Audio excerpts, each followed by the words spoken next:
결혼 특강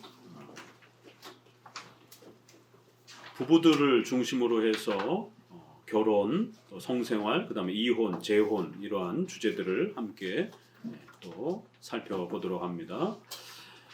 가정이 튼튼하지 않으면 어떤 위기를 겪냐면 이혼의 위기를 겪게 되고 결국 이혼 가정이 많아지게 되면 국가 사회적으로도 많은 어려움을 겪게 되고요. 또 더 나아가서 우리 교회는 교회의 존립과 또 이 기반이 무너지게 되는 이런 심각한 위기를 겪게 됩니다. 거꾸로 가정이 튼튼하면 교회가 안정을 누리게 되고 또 견고하게 세워져가는 또 그러한 열매를 누리게 됩니다. 이렇게 좋은 이 귀한 열매의 이러한 그 내용들이 있음에도 불구하고 실제로 현대 사회는 가정을 결혼하는 것도 중요하지만 가정을 제대로 잘 꾸려가는 방법을 몰라서 지난번 소개한 것처럼 또 여러분의 카톡에 소개한 것처럼 두 쌍 중에 하나가 이혼을 하는 이제 이러한 심각한 상황에 놓여져 있습니다. 그래서 어떻게 이 행복한 이 부부의 또 이러한 가정을 잘 꾸려갈 수 있는 것인지 여기에 대한 분명한 답을 가르쳐 줘야 되고 세상의 방식을 가지고는 답이 없는 겁니다. 더더구나 지금 이렇게 우리가 코로나라든가 또 IMF와 같이 또 이런 위기를 겪게 되면 또 최근에 인플레이션의 이러한 아주 또 큰 이 인플레이션 때문에 경제 사회 전반적으로 어려워지면서 또 가정의 이러한 또 위기를 또 겪게 됩니다. 이러한 위기가 찾아올 때마다 결국 가정이 튼튼하지 못하면 경제적인 이유 때문에 또 건강상의 이유로 스트레스를 많이 받다 보면 또 부부가 둘 중에 한 분이 또 이렇게 건강을 잃게 되기도 하고 그러면 또 가정의 기반이 무너지게 되는 이러한 복합적인 붕괴의 이런 어려움들을 겪습니다.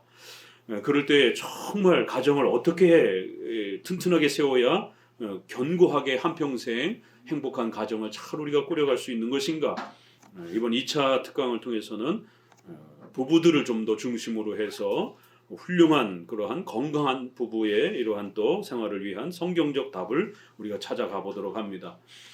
특별히 우리가 7계명은 결혼과 관련된 간음하지 말라라고 하는 결혼과 관련된 부부의 소중한 그러한 명령이 담겨져 있습니다. 그 7계명을 여러 각도로 우리가 이렇게 설명할 수 있는데 기본적인 그러한 내용들은 예전에도 몇 번 소개를 했고 오늘은 좀 더 우리가 한 걸음 더 들어가서 이런 부부의 관계뿐만 아니라 더 나아가서 부부관계의 중심이 되는 이런 부부의 성생활과 관련된 부분들을 좀 더 깊이 다뤄드리고요. 그리고 이혼과 재혼에 대한 부분도 덧붙여서 함께 살펴보고자 합니다. 최근에 뿐만 아니라 예전부터 교회 안에 부부 프로그램으로 유행하던 게 부부 학교. 그래서 뭐 아버지 학교, 어머니 학교 뭐 이런 부분들이 있고 부부 학교 이렇게 대형 교회를 중심으로 해서 그걸 많이 합니다. 그래서 세족식 가가지고 이렇게 부부끼리 서로 발을 씻기고 또 뭐 편지 쓰고 그러면서 거기서 울고 이러면서 이제 이혼의 위기를 겪던 가정들이 이렇게 조금 회복되어지는 그런 심리 치료라든가 이런 부분을 봤는데 그때뿐이에요. 결국 돌아가서 한 달 만에 또 옛날 모습으로 다시 또 그 가정이 돌아가고 또 여전히 폭력적이고 거칠고 또 서로에 대해서 무시하는 이러한 불안한 가정의 모습이 다시 반복이 됩니다. 그러니까 그거 뭐 발 몇 번 씻겼다고 해가지고 그 불안한 가정이 금방 그렇게 회복되는 게 아닙니다. 물론 우리가 정신치료라든가 일반 정신과의 이런 부분을 통해서도 도움을 받지만 특별히 기독교 안에서 그렇게 뭐 발 씻기 한다고 해가지고 부부의 근본적인 문제가 해결되는 게 아니에요. 성경적인 정확한 7계명을 따라서 하나님이 원하시는 대로 그 가정을 세워야만이 하나님 방법으로 세워야 그 가정이 복을 받는 거고 또 부부가 오래도록 행복하게 살 수 있는 것입니다. 자, 그러면 우리가 장로교 입장에서 이러한 부부의 원칙 또 부부 간에 가장 또 뗄래야 뗄 수 없는 이런 부부의 성생활과 관련된 우리 장로교 개혁주의의 신학적 입장은 어떠한가를 좀 설명을 드리자면요. 한국 유교 문화는 남성 중심의 독재적 가부장적 문화가 굉장히 강합니다. 그 때문에 남성들은 성을 가볍게 취급하는 잘못된 세계관도 강합니다. 반대로 여성들은 자신의 성을 존중하고 적극적으로 표현하지 못하는 폐쇄적 세계관이 강합니다. 이 외에도 덧붙여서 또 기독교인들은 극단적인 경건 위주의 금욕주의 축으로 성에 대한 부정적인 인식들, 특히 한국 기독교인 여성들은 이중적인 이런 유교 문화와 이런 금욕주의의 잘못된 세계관으로 성에 대해서 굉장히 소극적이고 부정적인 인식이 아주 강합니다. 어떤 분은 그래서 인문학자들은 맹자 공자가 죽어야 우리나라가 바뀐다라고까지 이렇게 책을 써내면서 맹자 공자의 그 아주 가부장적인 남성 중심적인 이런 명령 중심적인 이런 형태의 문화를 아주 비판적으로 비판하면서 이렇게 의논하지 못하는 이런 사회적 분위기, 정치, 경제, 사회, 직장, 가정 다 그렇잖아요. 이게 이제 맹자 공자의 어려서부터 그런 유교 문화에 아주 강한 이러한 어른의 말에 이렇게 대꾸하는 거를 악하다라고 이렇게 책망받는, 어른과 이렇게 대화하지 못하는, 자기 의견을 이야기하지 못하는 이제 이러한 유교 문화. 거기에 이제 남자들은 혜택을 받지만 여성들은 항상 피해자처럼 이렇게 남자들을 위한 그런 도구처럼 늘 유교 문화에서 그렇게 취급되어 온 이런 아픔들이 있습니다. 그러다 보니까 저만 해도 30년 전 20대 때에 군대를 가려면 뭐 총각 딱지 뗀다 이래가지고 막 대학 선배들이 데리고 가서 사창가 같은데 막 데리고 가서 이렇게 총각 그 경험을 이제 없앤다라고 이 군대를 가는 것을 무슨 특별한 이런 이벤트로 삼아서 그렇게 성에 대한 이런 경험을 해야 군대를 가서 제대로 남자가 된다. 뭐 이런 식의 이 한국 문화들, 2차, 3차 이렇게 하면서 성접대 이런 것들이 회사에서도 굉장히 술상무, 뭐 성접대 이런 어떤 그 부서가 공공연히 이렇게 있을 정도로 이런 남자들이 성을 이렇게 자신의 부인 외에 그러한 성을 취하는 것에 대해서 아무렇지 않게 생각하는, 그러니까 우리 한국 문화는 씨바지가 있었던 그 시절이 이제 겨우 100년 지났습니다. 그러니까 일제 식민지 시절 그 1950년 그 전 30년 40년 때까지만 해도 법적으로 첩이 존재하던 그런 시절이었습니다. 그 양반들이 첩이 없으면 어디 가서 양반 행세를 못 하는 거예요. 그 돈 좀 있다, 권력 좀 있다, 그럼 반드시 첩이 있는 게 첩이 몇 명이냐 이걸 가지고 이제 위세를 떨고, 우리가 중동에 보면은 부인들을 이렇게 많이 사오잖아요. 그런 문화를 생각하면 돼요. 그러니까 그 첩이 공식적으로 없어진 지가 그렇게 오래되지 않습니다. 우리 생각 외로. 서양의 선교사들이 들어오고 서양 교육을 받기 시작하고 이러면서 제일 먼저 교회가 세례 조건으로 두 가지, 술, 담배, 그 다음에 첩 있는 사람, 첩 정리. 이게 교회 기록에 남아 있어요. 그 미국 본 총회에다가 보고한. 한국 남자들은 첩이 너무 많다라는 거예요. 그래갖고 이거를 교회법으로 첩을 반드시 정리하고 본처만 남겨두고 가정을 꾸려야 세례와 교회 직분자를 준다라고. 그리고 술, 담배 문제.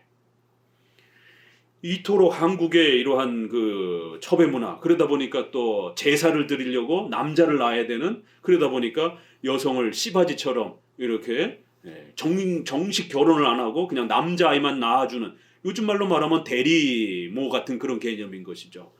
이런 해괴망측한 일들이 제사 문화를 유지하고자 하는 그 목적 아래에서 여성들이 인권과 이런 여성들의 권리가 어마어마하게 그 피해를 당하는 이러한 형태들. 또 연료문 이렇게 해서 재혼하지 못하게 하는 양반 문화에 이러한 여성들이 재혼하는 건 아주 수치스럽고 죄악인 것처럼, 남자들은 버젓이 재혼하면서 남자들은 가문을 이어야 되니까 재혼을 해도 괜찮고 이런 부분들. 또 우리 한국에서 가장 나쁜 욕, 죄송합니다, 교육을 위해서 하는 거예요. 화냥 니은 이게 이제 결국 오랑캐와의 싸움에서 여성들이 포로로 잡혀갔다가 결국 이렇게 돌아오는 과정에서 성적인 그 피해를 당한 여성들이 한국으로 이렇게 조선으로 다시 돌아오지 못하는, 왜냐면 이미 성적인 그러한 그 외국 오랑캐들로부터 그렇게 폭력을 당했다라고 그러면서 집안 가문으로도 돌아오지 못하는, 양반댁 처자들도 돌아오지 못하는, 자기 가문으로 못 돌아가는 거예요. 거기서 나온 환양, 귀환하다, 귀환한 여자 이렇게 이제 이름이 붙여지던 것이 이제 이게 욕처럼 이제 아주 최고로 더러운 욕으로 연병이라는 욕과 이 욕이 한국 문화에서는 최고로 무서운 욕처럼 이렇게 결국 남자들이 자기들이 힘이 없어가지고 그렇게 나라를 못 지켜가지고 자기 부인과 딸들을 빼앗겨 놓고는 그 다시 돌아올 때 절대 받아주지 않나 이런 아주 포악스러운 그러한 남성 위주의 이런 문화들 이런 문화가 우리가 100년도 지난 지가 얼마 안 된다라는 것이 그러다 보니까 한국 남자들이 이런 성에 대해서 굉장히 이렇게 너무 많이 열려있는 아무렇지 않게 생각하는 이런 부분들 그러다 보니까 여성들은 점점 더 소극적이고 폐쇄적인 그런 형태로 성에 대한 이런 인식이 아주 부정적이라는 것입니다. 그러다 보니까 부부관계에 있어서 심각한 어려움이 발생이 되는 거예요. 목사님이 이거를 다뤄주려고 하는 이유는 부부들이 결국 말 못하는 그 소가리를 하면서 결국 부부가 골마 터지고 결국 나중에 이혼의 직전까지 치닫는 이제 이러한 형태를 반드시 살펴주고 그걸 도와줘서 가정이 건강하도록 이렇게 세워야 되는 그러한 우리 기독교적인 해결책을 반드시 우리 기독교인들이라도 먼저 배워서 이런 부분들 튼튼히 해야 되는 것입니다. 두 번째 단락 남자의 성적인 에너지는 앞서서 소개한 것처럼 테스토스테론이라고 하는 이 부분이 20배가 여자보다 강하고요. 뇌신경이 2배 반이나 더 이렇게 활성화되어 있다라고 말씀을 드렸죠. 한국 남성의 성인식은 성교육 부재와 유교문화 때문에 아주 이렇게 낮습니다. 또한 남자의 바람, 간통, 간음을 행하는 것에 관대한 사회적 인식과 간통죄도 제거된 상태에서 과연 무엇으로 이 성적 욕구를 억제할 수 있는가? 이 남자들의 성적 욕구를 억제하는 건 굉장히 힘듭니다. 오죽하면 일본이 우리나라를 침략했을 때 그러한 그 성놀이개처럼 위안부 문제도 이런 군대 전쟁이 일어나게 되면 그 남자들의 성적 욕구를 해결하기 위해서 전쟁에서 진 그러한 국가의 여성들을 폭력을 행사를 하는 지금 우크라이나도 지금 그런 보고가 굉장히 많이 또 이렇게 뉴스에서 올라오고 있잖아요. 이런 남자들의 이러한 성적인 욕구들을 두 개 사회적인 법으로 아주 강력하게 간통죄라든가 이런 것들을 아주 엄격하게 세워놔야 되는데 그나마 있던 간통죄도 다 없애버렸어요. 하나는 종교적인 신념으로 하나님 앞에 벌 받는다라고 하는 이 강력한 이 두 개의 신념과 하나의 법적인 체제의 이 억압만이 남자들의 이러한 성적인 욕구들을 억제할 수가 있습니다. 근데 벌써 간통죄는 다 없어져 버렸어요. 성인권, 성해방 운운하면서 이런 진보적 성향의 사람들 때문에 다 없어져 버렸습니다. 그렇기 때문에 이제 여성들만 더 피해를 입게 되는 이제 이런 상황이 벌어졌어요. 이 힘없고 연약한 여성들을 보호할 수 있는 제도가 결국 더 사라진 겁니다. 오직 신앙의 확고한 신념만이 막아줄 수 있다. 하나님이 짝 지어주신 배필, 하나님이 짝 지어줬다. 참 멋있는 말이잖아요. 일부 일처제를 하나님이 성경적으로 정하셨다라는 것. 하나님이 이혼을 싫어하시며 간음을 엄히 처벌하신다는 엄중한 신념만이 남자의 악한 욕망을 억제시킬 수 있습니다. 성에 대한 입장 중 잘못된 양극단이 있습니다. 첫째는 로마 카톨릭, 경건주의, 신비주의, 금욕주의처럼 성을 아주 더럽고 악한 것으로 해석하는 이런 기독교적 부정적 입장입니다. 기독교 안에 두 입장이 있어요. 이것도 교파들마다 다 이렇게 다릅니다. 그렇기 때문에 장로교적인 개혁주의 입장을 성경적으로 가장 우수한 부부에 대한 하나님의 뜻으로 우리가 해석할 수 있는 겁니다. 둘째는 자유주의처럼 성을 자유롭게 개인의 취향으로 해석하는 아주 극단적인 자유 입장입니다.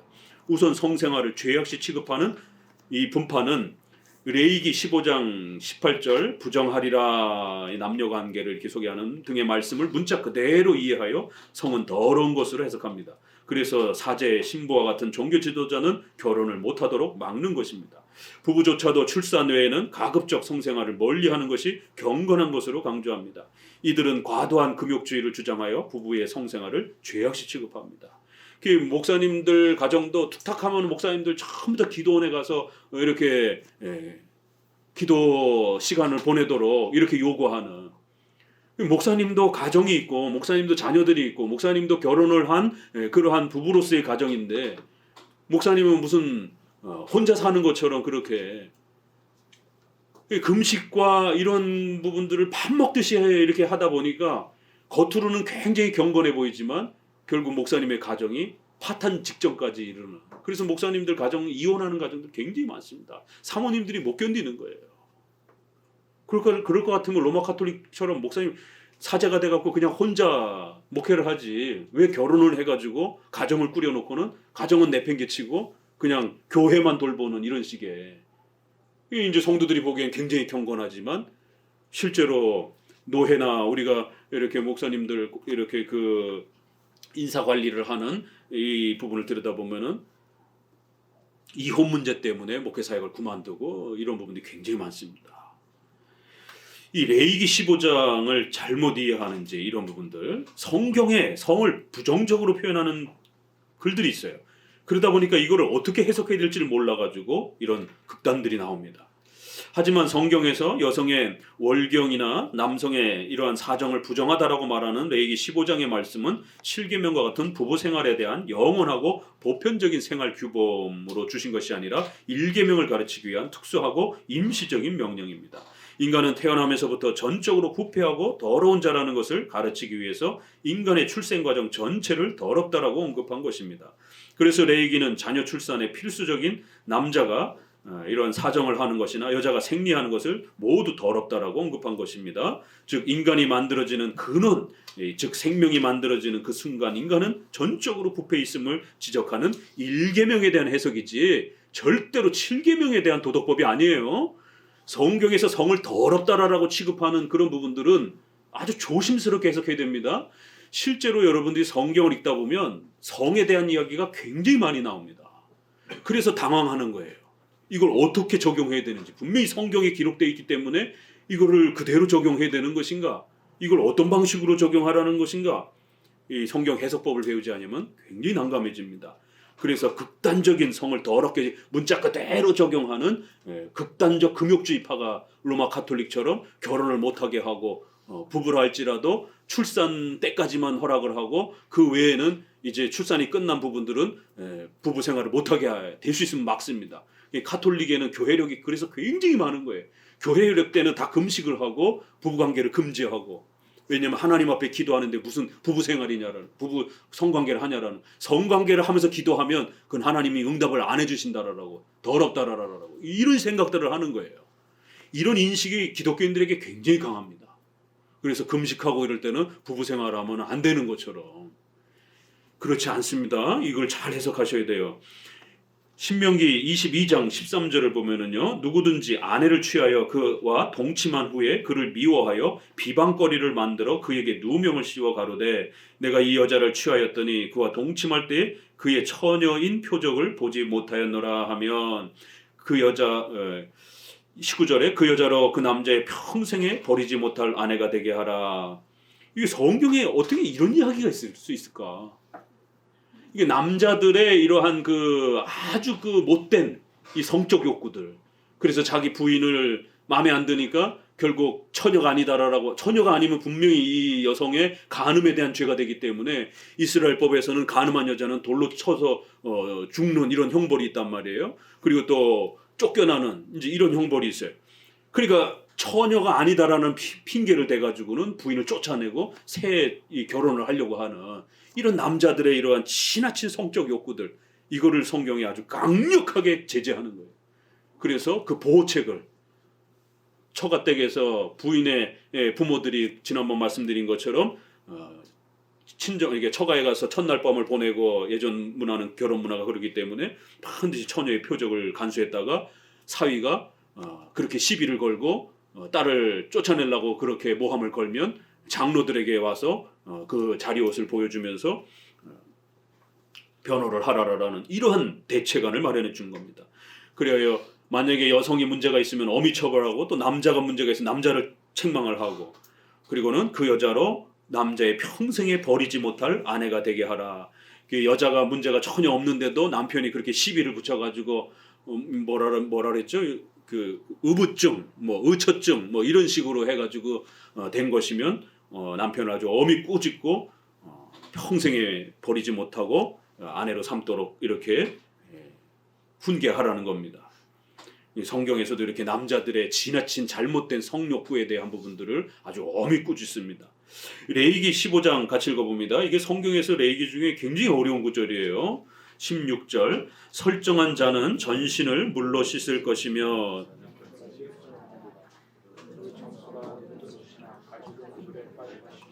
저녁까지 부정하리라. 남녀가 동침하여 설정하였거든 둘 다 물로 몸을 씻을 것이며 저녁까지 부정하리라. 어떤 여인이 유출을 하되 그 유출이 피면 불결하니 무릇 그를 만지는 자는 저녁까지 부정할 것이요.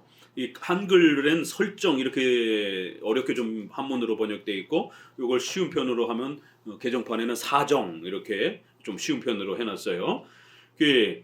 이렇게 남자가 이렇게 사정을 한다든가 또 이렇게 그 남자의 정액이 이렇게 옷에 묻는다든가 이러면 더러워진다라는 거예요. 참 성경에 이런 얘기까지 있습니다.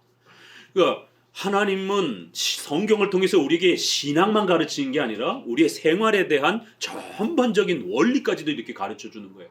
우리 인간이 어떻게 살아야 하나님 앞에 복을 받는지, 그게 하나님의 뜻이 무엇인지, 그래서 하나님의 뜻을 어기면 어떤 벌을 받는지, 반대로 하나님의 뜻에 따라 생활을 잘 하게 되면 의식주의 복을 받는 거예요. 그래서 무지하면 안 됩니다. 반드시 성경을 통해서 신앙에 대해서도 배우지만 십계명을 통해서 의식주와 관련된 하나님의 뜻을 배워야 그 의식주의 복을 받는 겁니다. 성경에서 이렇게 성에 대해서 아주 깊이 있게 다루는 겁니다. 남자의 그러한 정액에 대한 문제, 또 남녀가 동침하여 그렇게 부부관계를 했을 때 또 역시 몸을 씻으며 저녁까지 부정하고 제사를 하면서 정결 예식을 행하라는 거예요. 또 어떤 여인이 월경 생리를 이렇게 몸에서 피가 흐르게 되면 7일 동안 부정하다라는 것이. 이런 말씀을 그대로 문자대로 적용하면 큰일 납니다. 이거는 생활에 대한 규범이 아니에요. 이건 일계명에 대한 인간의 만들어지는 인간의 근원적인 생명 자체가 전적으로 부패에 있다라고 하는 이거를 일계명을 가르치는 것이지 7계명에 대한 규범이 아닙니다. 그래서 절대로 남녀가 부부관계와 또 이러한 부분들에 있어서 더러운 게 아닙니다. 기독교인들도 성은 더러운 것, 성관계는 더러운 것, 또 하나님 앞에 나아가는데 경건하지 않은 것, 이런 폐쇄적이고 부정적인 인식이 있어요. 교회에서 잘못 배웠기 때문에 그런 겁니다. 우리 장로교는 절대로 그렇게 가르치지 않습니다. 그래서 이러한 잘못된 인식이 있으면 성에 대한 세계관이 경직되어 있으면 부부관계가 원활해지질 않습니다. 그럼 부부관계가 원활하지 않으면 이혼의 위기를 겪게 되는 거예요. 그래서 이러한 가르침들을 통해서 성에 대한 올바른 성경적 가르침을 잘 수용해서 올바르게 부부가 잘 형성이 되면 가정이 훨씬 튼튼해진다는 겁니다. 자, 사무엘상 2장 21장 4절에도 보면 다윗이 사울을 피해서 도망을 가다가 아비멜렉 제사장 앞에 갔을 때 배가 고프니까 먹을 걸 주십시오 이러니까 제사장이 다윗에게 대답하여 가로되 항용떡은 내 수중에 없으나 거룩한 떡 성전에 이렇게 바치고 거기서 이제 시간이 지나서 빼온 새로운 떡을 놓고 있던 떡은 빼놓은 거죠. 이 거룩한 떡은 있나니 이건 제사장들이 레위 지파들이 먹는 거예요. 다만 가난한 자들이 있으면 나눠줄 수 있는 것이에요. 이런 원칙이 있는 건데, 그러니까 이제 다윗과 부하들이 배가 너무 도망다니다가 배가 너무 고파서 굶어 죽게 생겼으니까 제사장이가 와서 떡을 달라 하니까 이 떡밖에 없는데, 근데 이 떡은 먹는 조건이 있는 거예요. 소년들이 부녀를 여자를 가까이만 아니하였으면 주리라. 이러니까 다윗이 가로되 우리가 3일 동안이나 이렇게 밤낮으로 도망다니면서 이렇게 나왔기 때문에 우리가 부인하고 잠자리를 할 그런 여유가 없었습니다. 그러니까 우리는 정결합니다. 그러니까 이제 이런 구절이 있는 겁니다. 아, 이렇게 부인하고 가까이 부부관계를 맺으면 더러운 것인가? 그 예배 드리는데 지장이 되는 것인가? 이렇게 오해할 수 있단 말이에요. 이건 구약의 제사법입니다. 이걸 절대로 부부의 생활 규범으로 적용하면 큰일 납니다. 이거는 레위기 말씀을 따라서 구약의 그 정결법, 제사법으로 사용한 거예요. 레위기 18장 19절에도 너는 여인이 월경, 경도로 불결할 동안에 그에게 가까이 하여 그 하체를 범치 말라. 아니, 부부 사이에 월경 때든 아니든 부부 관계를 이렇게 성생활을 하는 부분들은 오롯이 우리 장로교는 부부의 자유로 열어둡니다. 이건 절대로 종교적으로도 타치할 수 없는 오직 부부의 자유로 열어둡니다. 근데 성경에는 월경하는 여인과 아무리 아내라 할지라도 월경하는 여인과 부부관계를 맺으면 아주 그건 더러운 것이다라는 거예요. 에스겔에도 월경하는 부정한 여인과 구합하는 자는 아주 악하다 이렇게 표현합니다. 이게 다 레이기 때문에 그런 겁니다. 그러니까 절대로 이거를 읽고 이거를 부부의 규범으로 적용하면 큰일 납니다. 그건 부부가 서로의 선택 속에서 자유롭게 선택하시면 되는 것입니다. 왜 목사님이 이 성에 대한 부분을 가르쳐야 되느냐면 바로 이런 부분들 때문이에요. 이걸 뭐 의사가 해결해 주겠어요? 이거를 무슨 뭐 학교 선생님이 해결해 주겠어요? 일반적인 것만 설명하죠. 그러니까 일반적 의학 지식과 산부인과와 비뇨기과적인 일반은총 지식도 알아야 되지만 반드시 목회자가 설명해서 성경의 원칙에 따라서 설명해 줘야 되는 내용도 있다라는 거예요. 왜냐하면 이 기준을 마련해 줘야 되기 때문에 그렇습니다. 성경에서 성에 대해서 더럽다, 악하다, 죄가 된다 이런 어떤 표현들이 있기 때문에 이걸 어떻게 이 성에 대한 부분과 연결을 시켜야 되는지를 목회자가 기준을 잡아주지 않으면 이건 의사도 할 수 없는 거예요. 학교 선생님도 할 수가 없는 것이고. 그래서 목회자가 반드시 이거를 성경에 왜 이런 표현들이 있는지를 바르게 해석해주고 오늘날 일반은총의 이런 다양한 산부인과 비뇨기과적인 의학적인 정보들을 취득해서 우리 성도들이 어디까지가 허용되는 건지 어떤 방법까지가 허용되는 건지 어떤 방법은 안 되는 건지 또 어떤 거는 절대로 하면 안 되는 것들이 있어요. 이걸 목회자가 정리해주고 해석해주지 아니하면 이걸 누구한테 물어볼 거냐. 그런데 문제는 한국교회 안에 오늘 이 강의안을 준비하면서 야 이거 이 정도 카페에다가 올려놓을 수 있을까? 이거 읽을 수 있을까? 일반 성도들이 이 정도도 굉장히 충격적인 표현과 내용들이에요. 감당을 못하는 거예요. 왜요? 배워본 적이 없기 때문에. 교회 안에서 단 한 번도 이러한 생활 주제와 관련된 돈에 대한 이야기, 또 성에 대한 이야기 이런 거 교회에서 안 가르쳐요. 서로 이렇게 멀리하는 겁니다. 그러니까 성도들이 어떻게 해야 되는지 그 기준을 모르게 되는 거예요. 그래서 우리 장로교는 오래도록 이걸 가르쳐 왔습니다. 일반 교회가 안 가르칠 뿐이지 우리는 10계명 아래에서 7계명을 해석하면서 무엇이 허용이 되고 무엇이 허용이 안 되는지를 우리 부부들에게 부지런히 가르쳐 왔다는 사실을 명심하셔야 됩니다. 반대로 자유주의와 세속주의는 성을 개인의 인권이나 취향으로 해석하여 모든 성생활의 자유를 주장합니다. 혼인 전후 성관계에 대한 선택도 여러 사람과 다양한 성관계의 경험에 대한 것도 다자성애라고 그래요.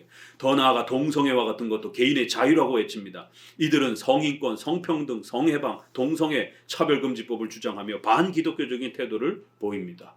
이것도 기독교 진보적 기독교 목회자들이 이 주장을 한단 말이에요. 한쪽의 목회자들은 아주 극단적으로 금욕을 강조하고 성생활은 안 하면 안 할수록 좋은 것이다라고 이렇게 금식 많이 하라라고 기도 많이 하라라고 이렇게 금욕주의로 가르치는 극단적 목회자들이 있고 이쪽에는 또 성은 내 마음대로 해도 돼 막 이렇게 주장하는 아주 또 극단적 진보적 성향의 목회자들이 있고 성도들은 어떡합니까? 장로교 입장을 배워야 됩니다. 하지만 성경은 성을 무조건 더럽다라고 책망하는 것이 아니라 부부의 합법적인 성생활 외에서 벌어지는 성경험을 악하다고 책망하는 것입니다. 성은 하나님께서 만들어주신 결혼의 소중한 선물입니다. 디모데전서 4장은 부부의 성생활을 악하거나 더럽다라고 가르치는 극단적인 금욕주의나 이혼론 주장은 귀신의 가르침이라고 아주 엄히 책망하고 있습니다. 벌써 1세기 당시부터 이런 일이 있었던 거예요. 성을 더럽게 취급하는 부정적으로 인식하는. 자, 레위기 18장 6절을 보면요.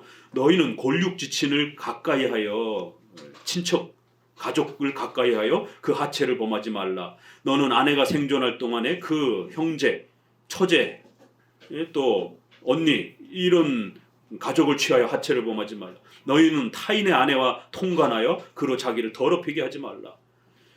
구약에 이렇게까지 가나안이 더러워지고 타락한 겁니다. 18장 22절 너는 여자와 교합한 것 같이 남자와 교합하지 말라. 로마서도 벌써 동성애 남자가 남자끼리 여자가 여자끼리 순리대로 남자와 여자가 이렇게 하지 아니하고 그렇게 남자가 남자끼리 이걸 책망하고 지적하잖아요. 하나님 앞에 죽을 것이다라고 그런 죄를 범하는 자들은. 근데 레위기에서도 남자와 남자끼리 교합하지 말라.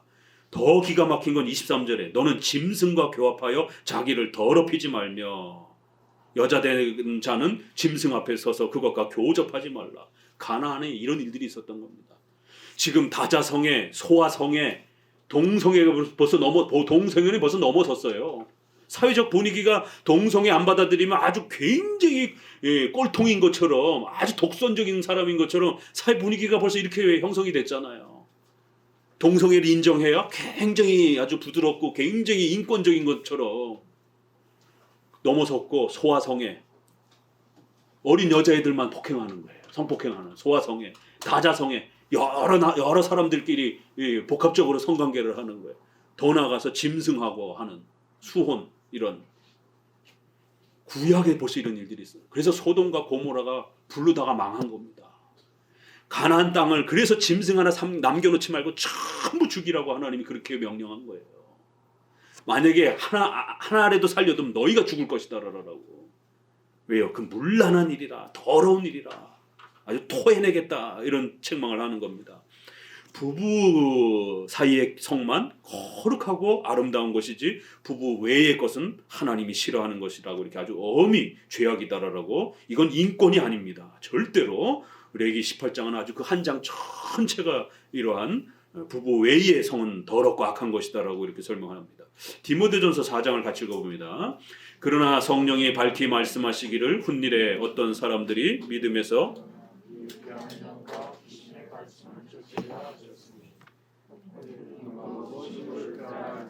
식물은 하나님이 지으신 바니 믿는 자들과 진리를 아는 자들이 감사함으로 받을 것이니라. 벌써 디모데전서 그 1세기 당시에도 혼인하지 않는 게 훨씬 거룩한 것이다. 부부 사이랄지라도 이런 성생활이라든가 이런 걸 안 하는 게, 될 수 있으면 안 하는 게 거룩한 것이다라고 하는 이런 금욕주의, 경건주의, 신앙만 강조하고 기도, 금식 많이 하고 이런 것만 강조하는 이러한 형태가 있었던 겁니다. 귀신의 가르침, 미혹해 하는 영이라는 거예요.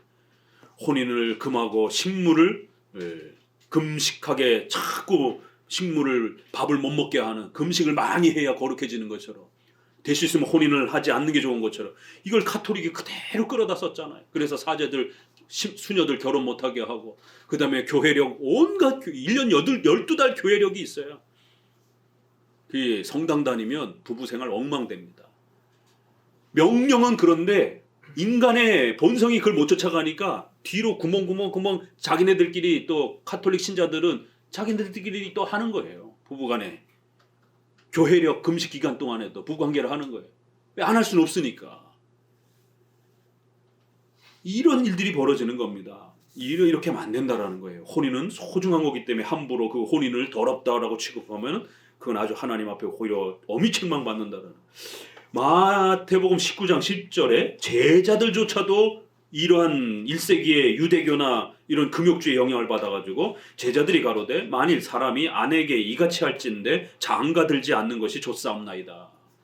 그러니까 벌써 1세기 당시 유대인들도 장가 가는 건 더러운 것이야, 결혼하는 건 더러운 것이야, 부부관계는 더러운 것이야, 이런 인식을 가지고 있어갖고 예수님한테 버젓이 이혼의 이야기들이 이렇게 오고 가니까 차라리 그럴 바에는 혼자 사는 게 낫죠, 이렇게 이제 항변을 했던 거예요. 고린도전서 7장 1절에도 너희 쓴 말에 대하여 남자가 여자를 가까이 아니함이 좋으나, 그러니까 너희가 뭐라고 바울에게 요청을 했느냐면 차라리 남녀관계가 그렇게 복잡하고 어렵고 이러면 차라리 그냥 혼자 사는 게 더 거룩한 거 아니에요? 벌써 1세기에도 이렇게 결혼, 성관계 이런 거는 더러운 것이다, 될 수 있으면 안 하는 게 좋은 것이다. 너희 쓴 말에 대하여 너희가 이렇게 나에게 말을 했는데 남자가 여자를 가까이 아니하는 것이 훨씬 더 거룩한 거 아닙니까? 아니다라는 거예요. 7장 28절 그러나 장가가도 죄 짓는 것이 아니요 처녀가 시집가도 죄 짓는 것이 아니다. 자꾸 죄 짓는 거다라고 생각을 하는 거예요. 특별히 우리 자매님들, 우리 결혼하신 분들, 또 우리 청년들 중에 자매님들 반드시 이번 강의를 통해서 여러분의 이러한 그 세계관을 다시 수립하셔야 됩니다. 성은 더러운 게 아닙니다. 성은 소중한 하나님의 선물이라는 거 명심하셔야 돼요. 죄 짓는 게 아니에요. 그러니까 부부끼리도 이렇게 성에 대한 이런 풍성함들을 죄 짓는 걸로 생각을 해요. 절대로 죄 짓는 게 아닙니다. 창세기 1장 22절 하나님이 그들에게 복을 주어 가라사대 생육하고 번성하여. 하나님은 원래부터 그렇게 창조하신 거예요. 그래서 우리 몸이 남녀로 구별되어 있는 겁니다.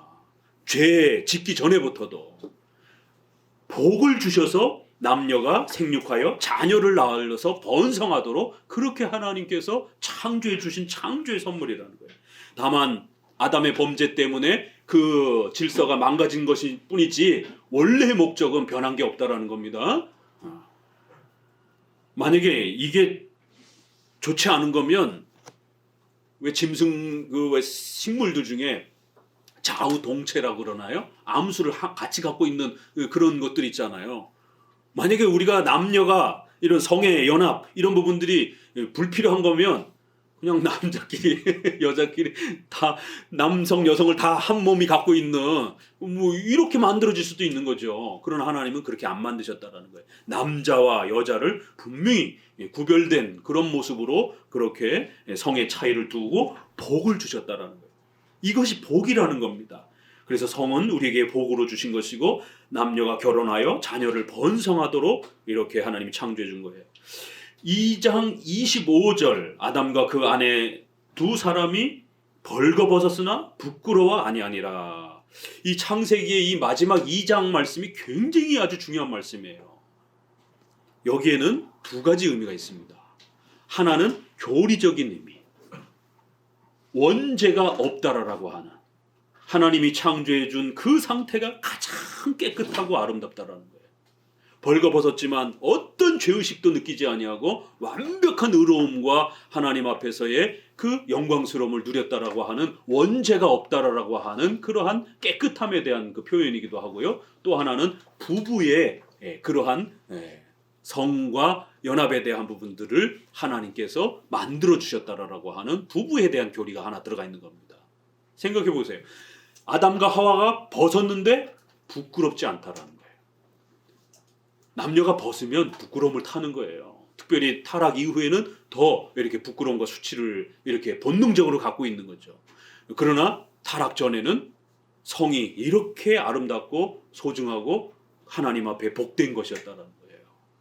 그래서 우리 예수님을 믿고 우리의 모든 죄를 용서받으면 이러한 회복이 다시 우리에게 주어지는 겁니다. 그래서 벌거벗었으나 부끄럽지 아니하더라. 참 멋있는 표현이잖아요. 어떻게 성경에서 2장을 이렇게 마무리하고 있을까? 하나님의 위대한 그 아름다움들을, 창조의 아름다움들을 이렇게 멋있게 표현한 거예요. 부부의 그런 모습에 빗대어서. 그래서 부부가 이렇게 벗었지만 그건 절대로 부끄러움을 타지 않고, 결국 부끄러움을 탄다라고 하는 것은 죄의 그러한 그 열매와 효과 때문에 그렇다라는 것이. 더더욱 우리 크리스천들은 이제 그리스도로 인하여 더욱 거룩해졌기 때문에 이러한 부분에서 더욱 완벽하게 회복됐다라는 것을 기억하셔야 됩니다. 마태복음 19장 6절 이러한즉 이제 둘이 아니요 한 몸이니 그러므로 하나님이 짝지어 주신 것을 사람이 나누지 못할 것이니라. 한 몸이라고 하는 단어, 이 헬라어가 구약도 그렇고 이건 육체적 성적 연합을 말하는 겁니다. 부부가 이렇게 서로 사랑하고 하나 되었다 할 때 히브리어로는 야다 이렇게 표현합니다. 이 야다는 반드시 부부가 성관계를 했다 이런 그 히브리적 의미가 담겨 있는 표현이에요. 그래서 이삭이 리브가를 알았다 이렇게 표현할 때 이걸 안다 이렇게도 표현을 해요. 사랑했다, 성관계를 했다, 부부관계가 됐다 이걸 다 포함합니다. 그래서 한 몸이라는 표현을 이렇게 둘이 남녀가 부부가 성적으로 하나 되었다. 이것을 하나님이 만들어 주신 거라는 거예요. 그렇기 때문에 절대로 인간이 함부로 그 부부의 소중한 이 관계를 깨트려서는 안 된다라는 겁니다. 자, 교회사 속에서도 로마 카톨릭의 잘못된 성의 개념을 개혁하기 위해서 루터는 수녀와 결혼을 했고요. 칼빈은 사별한 과부와 결혼할 정도로 결혼의 거룩함과 소중함을 적극적으로 변호했습니다. 웨스트민스터 신조는 24장에 결혼을 신앙 고백과 예배 모범에 포함시킬 정도로 결혼은 하나님의 소중한 선물이라고 하는 것을 몸소 보여준 거예요. 종교 지도자들이 결혼을 함으로 인해서 성이 얼마나 소중한 것인지를 몸소 실천을 해준 겁니다. 종교개혁을 통해서 두 가지가 개혁이 됐어요. 하나는 오직 믿음으로 구원받는다. 신앙과 관련된 부분. 생활과 관련된 부분들은요, 결혼을 개혁시켜준 거예요. 여기서부터 어마어마한 타락이 발생이 됐기 때문에 중들이 혼자 살아요. 그게 가능할 것 같아요? 남자가 성적 에너지가 이렇게 테스토스테론이 20배가 강하고 이렇게 의학적으로 죽을 때까지 남성 호르몬이 만들어지고 이러는데 남자 보고 혼자 살라? 거의 불가능한 겁니다. 그러니 어떤 일이 벌어지겠어요? 저기 절에는 비구니들도 많아요. 여자 중들. 안 건들겠어요? 알게 모르게 건드리는 겁니다. 중세 시대에 사제들이 혼자 살아요. 수녀들이 많아요. 어떤 일이 벌어지겠어요? 그러니까 그 뒤로 나오는 사생아들 몰래 애가 생겨가지고 애를 법적으로 키울 수가 없으니까 버리는 거예요. 그 고아들을 어떻게 관리할 것인가? 이 고아원에 대한 이제 이런 집단 보육에 대한 이런 부분들이 이제 중세 시대에 형성이 되는 겁니다. 그러니까 이거는 불가능한 겁니다. 이게 억지로 막아놓은 거예요. 밥을 먹어야 되는데 밥을 못 먹게 해보세요. 어떤 일이 벌어지겠는가? 가장 인간의 기본된 욕구를 차단시키면 어떤 일이 벌어지겠어요? 그러니까 이런 부분에서 성을 더럽다라고 취급하던, 그러면서 결국 온갖 타락과 부패가 형성이 되는, 암암리에 그렇게 첩이라든가 결혼도 안 하고 수많은 여자들을 그렇게 건들고 이런 타락들, 거기서 아이들이 보호도 받지도 못하고 이렇게 아이들이 버려지는 이러한 생활의 이러한 그 부패와 아주 그 극렬한 타락들, 이게 이제 중세 시대의 한 또 타락의 한 축인 겁니다. 루터는 수녀랑 결혼을 하고 얼마나 놀랬겠어요. 그 시대 당시에 루터가 보여준 거예요. 절대로 더러운 게 아니다라는 거. 목회자가 부부관계를 하면서 아내를 두면서 설교하는 거는 거룩하다라는 거. 그런 목회자의 설교가 거룩하게 성도들에게 던져질 수 있다라는 거를 몸소 보여준 겁니다. 1000년 동안이나 결혼하지 않은 사제의 그 종교 지도자로서를 바라봤는데 어느 날 그 더럽다고 생각했던 그 결혼을 종교개혁자들이 결혼을 하고 나서 설교를 하는 거예요. 그 성도들이 그 설교 들을 수 있을 것 같아요? 아, 저거 타락한 설교, 목회자의 설교야. 그런 시대였단 말이에요. 그래서 몸소 실천하면서 결혼을 했고, 또 칼빈은 재혼에 대한 성경적인 걸 열어주기 위해서 가톨릭이 절대로 재혼 못하게 했기 때문에, 이혼 못하게 했기 때문에, 그래서 하나님은 합법적으로 이혼한 경우는 이렇게 사별이라든가 혼자 됐으면 평생 혼자 살지 말고 또 좋은 사람 만나서 또 이렇게 가정을 꾸려가면서 아이들도 보호하고 서로를 이렇게 또 보살피면서 살으라는 거예요. 얼마나 인간적이고 따뜻해요. 그러니까 이 종교개혁의 가르침들이 젊어서 20대 혼자 되든 30대 혼자 되든 혼자 살으라는 거예요. 그게 하나님의 뜻이다라는 거예요. 이건 굉장히 폭력적인 거죠, 이게. 그럼 거기서 만약에 자녀가 태어나면 그 아이들은 어떻게 양육할 겁니까? 이런 아주 폭력적인 이러한 그 형태들이 결혼 안으로도 들어오게 되면 사람들의 삶을 파괴하는 겁니다. 자, 성경은 합법적인 부부가 되기 전까지는 혼전 순교를 요구하며 아주 엄격하게 성경험을 금지시키고 있습니다. 우리 지난번 첫 번째 우리 청년들 연애 특강에서 우리 장로교는 혼전 순교를 아주 철저하게 강조한다고 말씀을 드렸습니다. 하지만 결혼한 부부의 성생활은 서로를 돕고 인류를 번성케 하며 교회를 세워나가도록 하나님께서 세워주신 중요한 삶의 수단으로 제시합니다. 부부의 성생활에 대해서 적극적으로 표현하는 성경은 히브리서 13장 4절입니다. 같이 읽어봅니다. 모든 사람은 더럽히지 않게 하라는 말씀에 잘 나타납니다. 결혼에서 이루어지는 성생활은 아주 소중하고 귀한 것이라고 말하고 침소, 즉 부부의 잠자리를 막거나 방해하지 말라고 엄히 경고합니다. 또한 고린도전서는 부부의 성생활이 의무라고 말하며 그리고 어떤 이유 때문에 오래도록 서로 떨어져 있지 않도록 서로 분방하지 말라고까지 경고합니다. 부부의 성생활은 서로를 보호하고 사랑하게 만드는 소중한 선물인 겁니다. 히브리서 13장 4절. 모든 사람은 혼인을 아주 귀하게 여기고 침소, 그래서 부드럽게 이렇게 비유적으로 번역을 했죠. 침대라는 말이에요. 그럼 남녀의 그 잠자리를 말하는 겁니다. 이렇게 해서 그 부부의 깊은 성관계의 이러한 자리를 함부로 망가뜨리거나 깨뜨리지 말라라는 것이에요. 특별히 고린도전서에서는 기도할 틈을 얻기 위하여 이렇게 분방하려고 할 때 상대방하고 협의를 해야지, 상대방이 그것도 협의가 되지 아니하면 그렇게 금식기도 하지 말라라는 겁니다. 그리고 또 만약에 협의를 했다 할지라도 아주 짧은 기간 동안만 그렇게 금식을 해야지, 왜냐하면 집안에 아주 심각한 생명의 위협을 겪는 어떤 그런 어려움이 올 때는 금식할 수 있어요. 그러나 그것도 배우자에게 동의를 구하고 그것도 아주 짧은 기간 동안만 이렇게 분방, 방을 나눠 쓰는 이런 생활을 해야지, 너무 오래도록 이렇게 방을 나눠 쓰게 되면 큰일 난다라는 거예요. 이런 이야기까지 성경이 우리에게 다루고 있습니다. 너무 자세할 정도로요.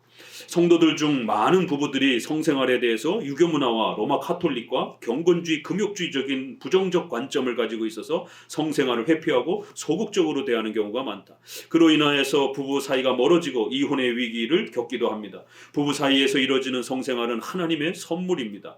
부부는 평생에 걸쳐서 더 열심히 서로를 사랑하고 서로에 대한 성적 의무를 다하고 더 적극적이고 긍정적으로 다가서야 합니다. 혹시 질병으로 어려움을 겪는다면 의료적인 혜택도 충분히 사용할 수 있습니다. 성은 더러운 것이 아니고 부부는 영혼과 인격과 몸의 성의 이러한 일치를 이루며 살아가는 것이 우리 장로교회의 신학적 해석입니다.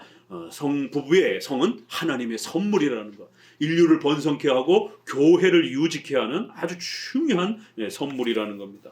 그리하여 우리 그 웨스트민스터 신앙고백의 그 24장에도 그러한 내용들이 추가적으로 더 덧붙여 있는 겁니다. 자, 그러면 이제 본격적으로 좀 더 이제 구체적으로 들어가 보면은요, 큰 2장 신혼여행과 신혼기간은 어떻게 보내야 하는가. 이제 지난번은 연애를 통해서 결혼까지 했어요. 자, 그러면 이제 부부로서 가정이 출발이 되는 거예요. 그럼 이 제일 첫 번째 신혼기간이 굉장히 중요합니다. 이제 20일 남겨두고 있는 예비 부부도 이런 내용을 잘 들어야 됩니다. 목사님이 30년 전에는 교회 안에서 아무도 가르쳐 주질 않았어요. 교회 바깥에서도 아무도 가르쳐 주지 않았어요. 어디서 배웠느냐면 썬데이 서울 들어보셨어요? 이런 잡지, 이런 데 뒷부분에 쬐끔 있는 이런 지식 가지고 아무도 가르쳐 주는 데가 없으니까. 그때는 뭐 유튜브가 있는 것도 아니고 산부인과나 비뇨기과 한번 찾아가려면은 또 돈을 내야 되고 뭐 이런 아주 정보가 차단된 시절이기 때문에 어떻게 해야 되는 건지 아무도 가르쳐 주질 않았어요. 옛날에 우리 옛날 문화는 사랑방이 이렇게 있어가지고 이렇게 친정 엄마가 딸에게 이렇게 가르쳐 주기도 하고 또 아버지가 아들에게 이렇게 가르치기도 하고 그런 문화가 있긴 있었어요. 근데 지금은 그런 게 다 없어져 버렸어요. 그러니까 딸이 어떻게 행동을 해야 되는지, 아들이 어떻게 신혼 기간을 보내야 되는지 아무도 몰라요. 그래서 신혼여행 갔다 오고 나서 깜짝 놀래가지고 이혼하고 막 이런 경우들이 비일비재하게 일어납니다. 우리 청년들은 더더욱더 잘 배워두시기 바랍니다. 신혼기간은 인생 중 가장 아름답고 복된 시간입니다. 잘 준비해서 부부가 서로 깊이 알아가고 사랑을 나눔으로써 강력한 연합을 만들어야 합니다. 이 연합이 부족하면 이혼의 위기를 겪습니다. 신혼여행은 여행에 초점을 맞추지 말고 두 사람의 몸과 마음의 연합과 친밀함을 더 깊이 하는데 초점을 맞춰야 합니다. 너무 먼 거리는 몸이 피곤해질 수 있기에 가까운 곳으로 정합니다. 국내든 외국이든. 그러니까 이 제일 바보 같은 선택은 저 멀리 유럽으로 정해놓고 결혼식 끝나고 가서 둘 다 녹다운이 돼가지고 신혼 기간이고 뭐고 완전히 초죽음이 되는 거예요. 그냥 이러면 안 돼요. 뭐 외국 여행은 많이들 다니고 또 얼마든지 또 나중에도 다닐 수 있고 그런 겁니다. 그러니까 신혼 기간은 부부가 처음 성 경험을 하면서 부부로서 이 신혼 기간 동안 충분히 이렇게 성으로 서로가 알아가는. 그러니까 남녀가 성 경험이 없이 교제하고 차 마시고 뭐 밥 먹고 이거는요 10분의 1, 100분의 1도 안 됩니다. 서로가 서로를 아는 것에서. 그저 수박 겉핥기식으로 아는 거예요. 그래서 결혼을 하고 남녀가 성으로 연합하면서 정말 한 몸을 이루게 될 때에 상대방이 내가 모르던 더 깊은 상대방의 그런 성격, 마음, 이 모든 것들을 더 깊이 알게 되는 거예요. 그러니까 100분의 1, 10분의 1도 잘 모르는 거예요, 서로에 대해서. 그래서 신혼기간에는 한 몸이 되어져서 더 깊은 친밀함을 나눌 수 있도록 이런 시간들을 가져야지 뭐 여행 가고 돌아다니고 이러다 보면 지쳐가지고 이러면 안 됩니다. 신혼여행은 성생활을 처음 시작하는 경험이기 때문에 여성의 생리기간을 피할 수 있도록 조정해야 합니다. 가능 하면 여성이 한 달 전부터 피임약을 복용하는 것이 좋습니다.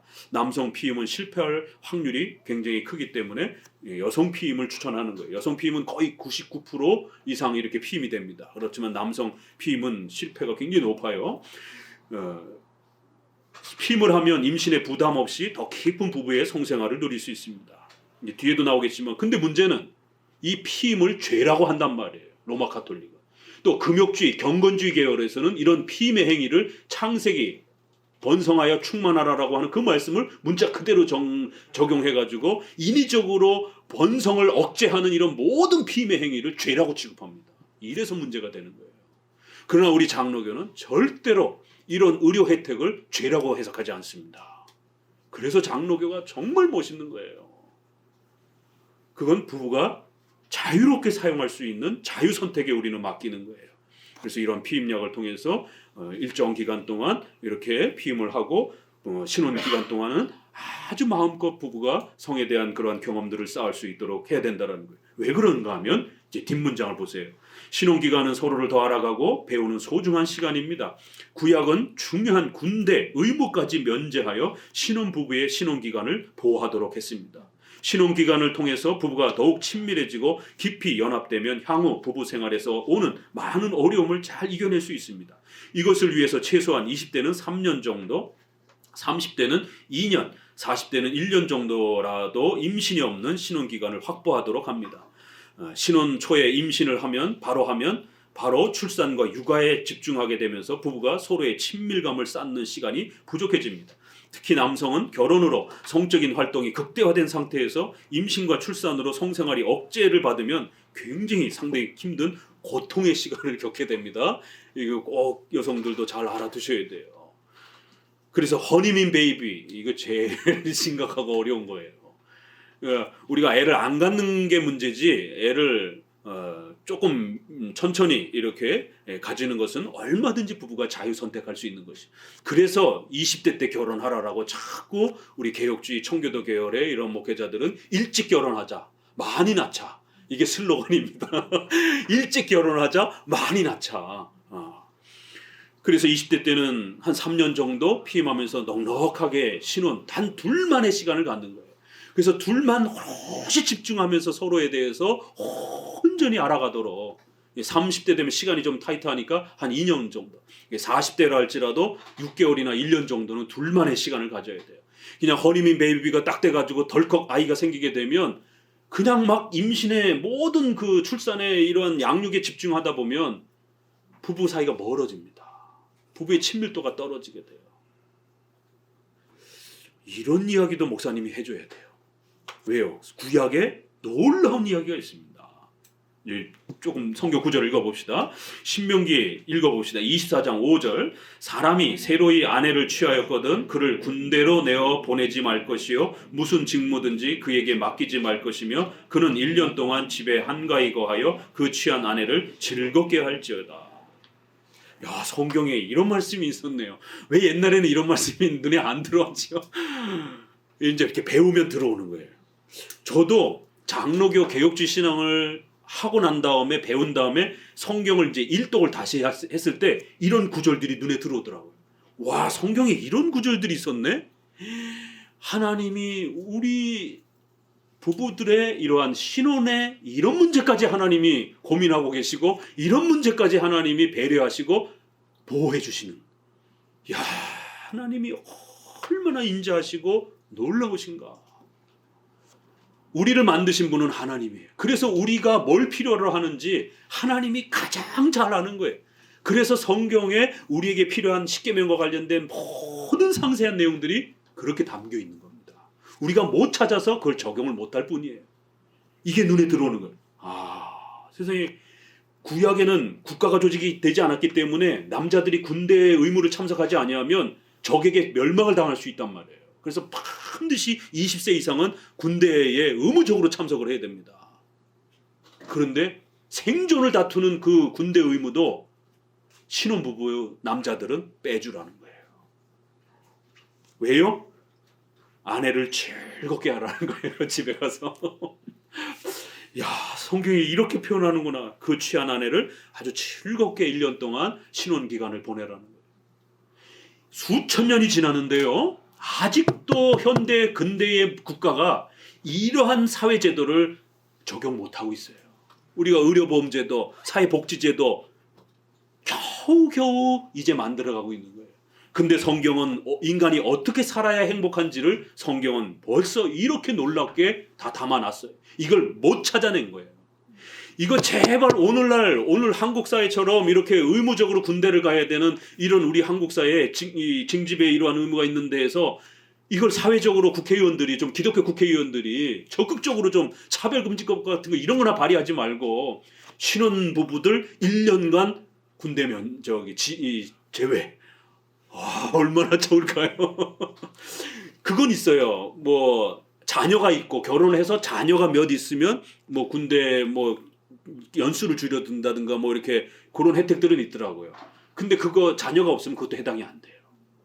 그래서 이제 저도 현역을 받았다가 독자가 되는 바람에 아버님이 일찍 돌아가시면서 가장이 되다 보니까 독자 혜택 뭐 이렇게 해가지고 6개월로 이렇게 이제 조정이 되는 이제 그런 건 있는데, 순수하게 신혼부부에 결혼했을 때 혹시라도 군대가 걸리게 되게 되면 1년간 유예시켜준다든가 또 뭐 이런 면제시켜준다든가 그런 조치를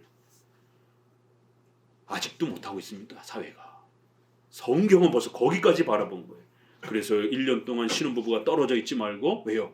우리 어른들은 우리 속담에도 그렇잖아요. 몸이 떨어져 있으면 뭐라 그러죠? 마음도 멀어진다라고. 그래서 부부들은 싸웠다 할지라도 절대로 각방 쓰면 안 된다라는 거예요. 그게 이제 우리의 부모님들이 살아온 경험치예요. 경험의 경륜인 것이죠. 아무리 부부가 싸웠어도 한 방에 또 그렇게 부부관계를 하고 또 이러면 해소가 되고, 부부 싸움은 칼로 물베기, 이런 말들이 이제 나오는 거예요. 그렇지만 부부가 싸웠다고 해가지고 각방 쓰고 또 멀리 이렇게 서로 떨어져 있고 그러면 진짜 이혼하게 된다는 거예요. 신혼부부가 떨어져 있지 않도록 보호해줘야 된다는 겁니다. 그래서 신혼을 이제 마음껏 서로가 즐기고 튼튼한 가정으로, 견고한 가정으로 쓰라는 거예요. 잠언 5장도 읽어봅니다. 여기도 아주 놀라운 말이 있는데요. 15절 같이 읽습니다. 너는 내 우물에서 물을 마시며 내 샘에서 흐르는 물을 마시라. 어찌하여 내 샘물을 집 밖으로 넘치게 하겠으며 내 도랑물을 거리로 흘러가게 하겠느냐. 그 물로 내게만 있게 하고 타인으로 더불어 그것을 나누지 말라. 내 샘으로 복되게 하라. 내가 젊어서 취한 아내를 즐거워하라. 그는 사랑스러운 안사슴 같고 아름다운 암노루 같으니 너는 그 품을 항상 족하게 여기며 그 사랑을 항상 연모하라. 내 아들아, 어찌하여 음료를 연모하겠으며 어찌하여 이방 계집의 가슴을 안겠느냐. 성경이 아주 굉장히 직설적으로 이렇게 표현을 하면서 아주 시적으로 또 이렇게 비유적으로 이렇게 아내를 우물처럼 이렇게 표현하면서 그 우물의 이 물을 절대로 남이 먹지 못하도록 오직 그 남편만 그 물을 마음껏 즐기고 취하라는 것이에요. 그래서 내가 젊어서 얻은 그 아내를 이렇게 즐거워하라는 것이에요. 그리고 그 아내와 행복하게 그 아내의 품을 항상 촉하게 여기고 그 아내와의 사랑을 항상 연모하고, 이게 이제 성관계와 모든 부부 생활이 다 포함이 된 거예요. 오직 너의 아내만, 어려서 취한 그 아내만 흡족하게 즐거워하면서 마음껏 서로가 사랑을 나누라는 거예요. 절대로 눈을 다른데 다른 아내에게, 남의 아내에게 눈을 돌리지 말라라는 겁니다. 성경에 이런 표현이 있습니다. 어려서 취한 아내, 빨리 결혼하셔야 돼요. 일찍 결혼하셔야 되는 겁니다. 성경은 이렇게 어려서 결혼한 이런 부분들 상당히 이렇게 의도적으로 강조하고 있습니다. 또 우리 남자들만 읽어봅시다. 전도서 9장 9절은 같이 읽어봅니다. 내 헛된 평생의 모든 날 곧 하나님이 해 아래서 내게 주신 모든 헛된 날에 사랑하는 아내와 함께 즐겁게 살지어다. 이는 내가 일평생에 해 아래서 수고하고 얻은 분복이니라. 예. 전도서는 모든 게 헛되다라고 하는 그 유명한 성경이잖아요. 근데 헛되지 않은 게 있어요. 몇 개가. 그 중에 하나가 부부의 행복한 삶이에요. 사랑하는 아내와, 표현도 참 멋있잖아요. 사랑하는 아내 이렇게 표현을 했어요. 함께 즐겁게 살으라는 거예요. 한평생 살아봐야 50년 60년 밖에 못 살아요. 서로 사랑하며 살기에도 시간이 부족해요. 너무 싸우고 의견 안 맞아갖고 서로 이렇게 옥신각신하면서 아웅다웅하면서 그러지 마시라는 거예요. 행복하게 살아도 시간이 부족해요. 사랑하는 아내와 함께 즐겁게 살아라. 이것이 하나님이 너에게 주신 복이요 선물이라는 거예요. 자, 남자들만 읽어봅니다. 19장 14절 잠언서 집과 재물은 조상에게 상속하거니와 슬기로운 아내는 여호와께로 말미암느니라. 이거 거꾸로도 적용해도 마찬가지예요. 그런데 이제 성경은 남성 중심으로 이제 이렇게 대표해서 표현하다 보니까 남자에게 더 많은 표현을 합니다. 슬기로운 아내는 하나님께서 주신다는 거예요. 좋은 아내를 얻는 건 이렇게 어마어마한 선물이라는 겁니다. 자, 이제 우리 자매들 읽어봅니다. 19장 13절 다투는 아내는 이어 떨어지는 물방울이니라. 21장 9절 다투는 여인과 함께 큰 집에 사는 것보다 움막에서 혼자 사는 것이 나으니라. 많이 반복해서 좀 읽으세요. 이 다투는 아주 성질이 아주 정말 심각한 여인과 사느니 차라리 혼자 살겠다라는 거예요. 성경에 이런 표현까지 있어요. 그래서 너무 이렇게 다투지 말라라는 거예요. 그 다투는 배우자와 사는 게 지옥과 같다라는 겁니다. 혼자 사는 게 나을 정도로 이렇게 부부가 싸우게 되면 이 땅에서 지옥을 맛보게 된다는 거예요. 그 이혼하고 막 이렇게 헤어지고 이런 사람들 얘기 들어보세요. 이 땅에서 지옥을 맛봤다라고 그래요. 자기네들끼리 사랑해가지고 그렇게 결혼해놓고는 지옥을 맛봤다라고 말합니다. 남녀 관계는 그런 엄청난 파급 효과가 우리 인생에게 주어진다는 거예요. 자, 3장, 큰 3장, 생활 주도권은 남자와 여자 중 누가 가져야 되는가? 신혼부부나 일반 부부가 다툼을 하는 가장 큰 이유는 생활의 경제권과 주도권 문제입니다. 신혼 때 잡혀 살면 평생 잡혀 산다는 농담까지 있습니다. 누가 주도권을 가져야 하는가? 세상 문화는 서로 가져야 한다고 다툼을 조장하고, 근래에는 여성 우위 시대라고 대부분 우위 시대여서 대부분 아내가 모든 주도권을 갖는 형태입니다. 자녀들은 엄마 눈치만 보고 아빠는 완전히 가정에서 무시됩니다. 통장에 월급도 다 아내 통장으로 다 들어갑니다. 남자들은 돈 한 푼 만져보지도 못해요. 비상금도 못 만들어요.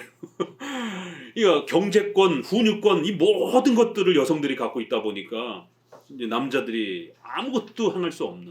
그러면서 이제 50대 은퇴하고 이제 가정에 딱 들어가니까 애들도 아빠를 싫어하고 부인도 이제 밥 차려주고 이러기 싫으니까 일본이 벌써 황혼이혼이 급증을 하는 겁니다. 우리나라도 뒤따라가고 있어요.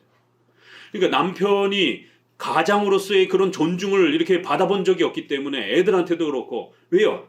애들이 전부 엄마가 주도권을 가지고 있었기 때문에 엄마는 존중하고 무서워하는데 아빠는 콧방귀 낀단 말이에요. 이런 일이 벌어집니다. 그러면 이제 50대 된 남편이 그 고통을 못 이기고 이제 이혼을 한다든가 어떤 극단적인 선택을 하기도 하고 이런 일들이 벌어지는 겁니다. 이제 지금은 이제 여성 우위 시대가 되고 있어요. 이런 부분들에 대해서 우리가 고민해 봐야 됩니다. 자, 그럼 성경의 원리 이거 하나만 잘 지켜도 이혼하지 않습니다. 돕는 배필 이렇게 해서 남녀는 상호 협력하도록 그렇게 하나님이 부부를 만들어 준 겁니다. 절대로 아담의 하녀를 구한 게 아닙니다. 남편의 하녀를 구하는 게 아니에요. 돕는 배필로 상호 협조하면서 의논하면서 살아가도록 그렇게 하나님이 창조한 겁니다. 다만 5계명의 위아래에 이러한 권위의 질서가 있기 때문에, 창조의 질서가 있기 때문에 그것은 우리가 존중해야 됩니다. 남편은 아내의 머리가 되고 가장의 권위 질서를 갖는 겁니다. 남편은 아내를 제 몸처럼 사랑해야 되는 의무가 주어집니다. 아내는 남편에게 복종해야 합니다. 그렇지만 동시에 생존과 관련 폭력을 당하면서 생명이 위협을 받는다든가 교회를 못 나가게 하는 신앙의 위기의 때에는 남편의 명령이랄지라도 반드시 저항해야 됩니다. 그건 하나님을 섬기고 아이들을 생명을 보호하기 위해서라도 남편에게 저항을 해야 됩니다. 그렇지 않으면 본인과 아이들이 다 죽을 수도 있는 거예요. 남편의 폭력 앞에서. 아내는 복종과 저항권을 갖고 있습니다. 자, 그러면 남자들은 권위를 가지고 살아야 되는데 하나님이 남자에게 가장의 권위를 주셨어요. 그러면 의사결정권, 재정권, 훈육권 이 세 가지를 남자가 행할 수 있도록 아내는 잘 보호해줘야 됩니다. 아내는 사랑, 보호, 양육 이 세 가지 부분을 또 받을 수 있도록 남편은 그렇게 또 잘 행하셔야 됩니다. 남편은 권위를 먹고 살며 아내는 사랑을 먹고 삽니다. 남자들은 사랑 때문에 자살하지 않지만 회사나 사회에서 권위를 잃으면 자살하려고 합니다. 따라서 아내는 남편을 무시하는 부부 생활에서 성생활이라든가 또 직업이라든가 성격, 외모 이런 부분들과 관련해서 무시하는 말들을 굉장히 조심하셔야 됩니다. 작은 말 한마디에 상처받습니다. 월급도 쥐꼬리만큼 받아오면서 뭐 이런 말들 그리고 부부 사이에 그런 성관계에 있어서 제대로 못하냐라고 이렇게 핀잔을 주는 이런 부분들 이 부부들이 상담을 받아보면 남편들이 하는 말이 아내가 제일 무섭다라고 이런 말이 그냥 나오는 게 아니에요. 이런 부분에서 남자는 권위를 존중받을 때에 가정에 희생하고 아내를 사랑하면서 온 힘을 다하려고 합니다. 근데 권위를 존중받지 못하면 가정이고 뭐고 자식이고 내팽개치는 게 남자들이에요. 반대로 여성은 사회에서 어려움을 겪으면 더 자식들과 힘을 내어 살려고 합니다. 하지만 사랑을 잃거나 실현하면 자살하려고 합니다. 남편은 아내를 사랑하지 않거나 아끼지 않는 듯한 말과 행동을 주의해야 합니다. 이거는 일반적으로도 마찬가지예요. 왜 그렇습니까? 하나님이 남녀를 그렇게 창조해 주셨기 때문에 그래요. 그래서 가장으로서 남자는 권위를 이렇게 받으며 살아가도록 그렇게 질서를 세워주셨고 여성은 보살핌을 받도록 하나님이 창조 질서 안에서 그렇게 세워주신 것이에요. 그래서 지혜롭지 못한 아내들은 자꾸 남편을 깔보는 거예요. 그럼 나중에 싸우잖아요. 그럼 왜 남편이 저렇게 겉도는지 이해를 못하는 거예요. 이제 저도 30년 가까이 목회를 하면서 많은 또 이렇게 사람들을 대해보기도 하고 또 책들을 통해서도 연구도 해보고 이러보면 아내들이 이해를 못하는 거예요. 자기 남편이 이렇게 겉도는가. 그건 바로 아내들의 그 작은 말실수들, 남편을 깔보고 우습게 여기는, 또 아이들 앞에서 남편을 막대하는 이런 행동들.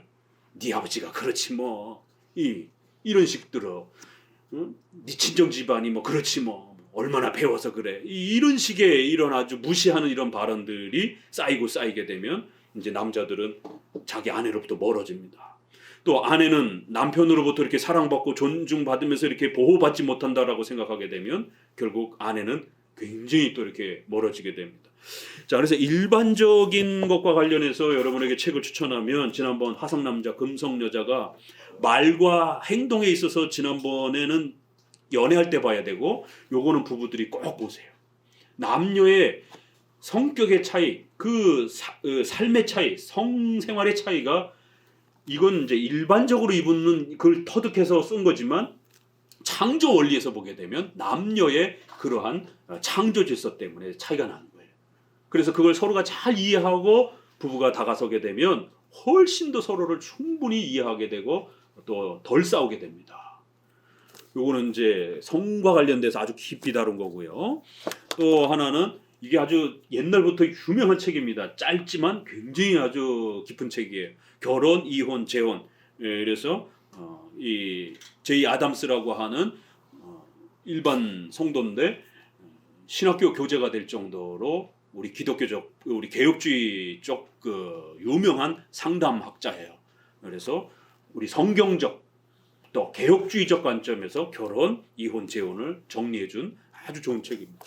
그리고 이제 남녀의 질서와 관련해서는 칼빈의 이런 짧은 책이지만 칼빈이 말하는 교회에서의 여성과 남성의 관계, 디모데 전후서, 고린도서의 이런 에베소서 이런 거를 모아가지고 칼빈이 집중적으로 남녀의 이러한 그 차이, 그 다음에 권위, 하나님의 창조적 질서의 차이 이런 거를 성경적으로 설명한 거를 모아놓은 거예요. 이런 부분들을 읽어가시면서 하나님이 가정을 어떻게 세우시고 어떻게 운영하는지를 배워야 됩니다. 에베소서 5장 22절 보면은요, 아내들이여 자기 남편에게 복종하기를 주께 하듯 하라. 어느 정도라고요? 주님께 하듯 복종하라는 거예요. 그냥 단순한 복종이 아니에요. 주께 하듯 하라는 거예요. 이는 남편이 아내의 머리됨이 그리스도의 교회의 머리됨 같다라는 거예요. 남편들아 아내 사랑하기를 그리스도께서 교회를 사랑하시고 자기를 주신같이 하라. 목숨을 바쳐서 아내를 사랑하라는 거예요.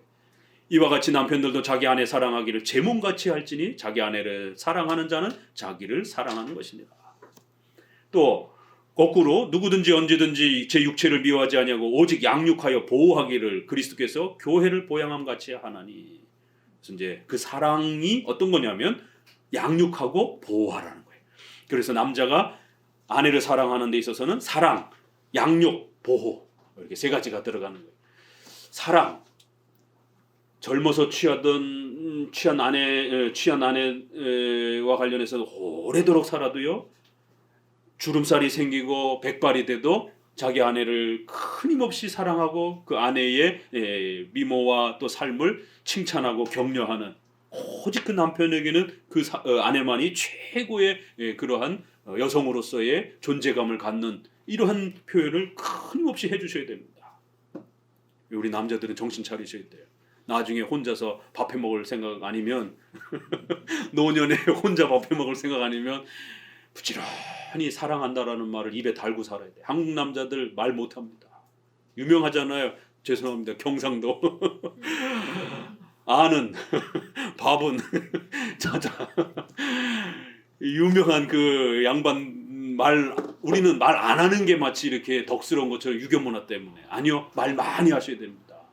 여성 아내에게 사랑한다는 말, 꽃도 좀 이렇게 한 송이 사다 주고 아침 저녁으로 이쁜데 이런 말들을 그냥 영혼이 없는 말이라도 괜찮아요. 웃어서 행복해서 웃는 게 아니라 웃다 보면 행복해지기도 하는 겁니다. 그러면은 예뻐서 예쁘다라고 하는 게 아니라 예쁘다라고 자꾸 얘기를 해주면 아내가 점점 더 예뻐지는 거예요. 예쁜데 오늘 어제보다 더 예쁜데 이러면서 이렇게 자꾸 칭찬하고 머리도 오늘 예쁘게 잘 나왔네 이러면서 끊임없이 하셔야 됩니다. 그리고 보호, 외부로부터 보호하는 거예요. 또 자신의 가족으로부터도, 부모를 떠나 여성들이 가장 많이 스트레스 받는 것은 가족 관계에 있어서 그렇잖아요. 그래서 이러한 가족 관계로부터도 잘 아내가 독립적으로 보호받으며 가정을 꾸려갈 수 있도록 남편은 또 중간 역할을 하면서 보호 역할을 해줘야 된다. 적으로부터 보호도 하지만 또 이런 관계 면에서도 아내가 자신의 자리를 잘 차지할 수 있도록 보호, 그 다음에 양육, 먹여 살려야 되는 또 이러한 노동에 대한 책임. 남자는 근육을 갖고 있기 때문에 여성은 또 출산, 임신을 하고 그러게 되면 원칙적으로 노동에 대한 부분이 힘들어진단 말이에요. 그래서 남자들에게 더 힘을 준 거는 더 열심히 노동을 해서 자녀와 아내를 먹여 살리라고 하는 그런 창조적 질서예요. 부지런히 실천하셔야 됩니다. 우리 아이들에게 물어보세요. 우리 아빠는 합니다라고 로맨티스트라고 얘기를 해요. 우리 큰아들이 얼마 전에도 그렇게 얘기를 하더라고. 시시때때로 이렇게 꽃 샀다가 바치고 사모님이 좀 약간 좀 분위기가 이상하게 좀 집에 먹구름이 껴있는 것 같다 그러면 또 저희 하원에 가서 꽃 한 나물 또 이렇게 사갖고 가고, 그러면 여성들은 또 그런 작은 또 그런 사랑의 표현에 또 언제 그랬냐는 또 이렇게 마음이 풀어집니다. 그래서 아들한테 아들아, 여자는 이렇게 대하는 거야. 여자의 마음을 어떻게 푸는 건지 잘 보고 배워. 이러면서 끊임없이 이렇게 또 시간 되면 얘들아 니네들끼리 밥 해 먹어 이러면서 엄마 데리고 나가서 이렇게 밥도 먹고 또 이렇게 영화도 좀 보고 또 이렇게 여행도 이렇게 좀 가고, 이렇게 해서 이런 시간들을 아내가 사랑받는다라는 부분들을, 또 제 지갑을 늘 아이들에게 보여줍니다. 지갑의 첫면 사진에 애들 사진이 없어요. 사모님 20대 직장 다니던 사진, 그 사진만 있습니다. 아빠한테는 엄마가 최고야. 여기 우리 노년 중년층들 지갑 검사 좀 해볼까요? 애들 사진 있으면 당장 반성하셔야 돼요. 아내 사진으로, 가족 사진도 아니에요. 아내 사진으로 바꿔놓으셔요.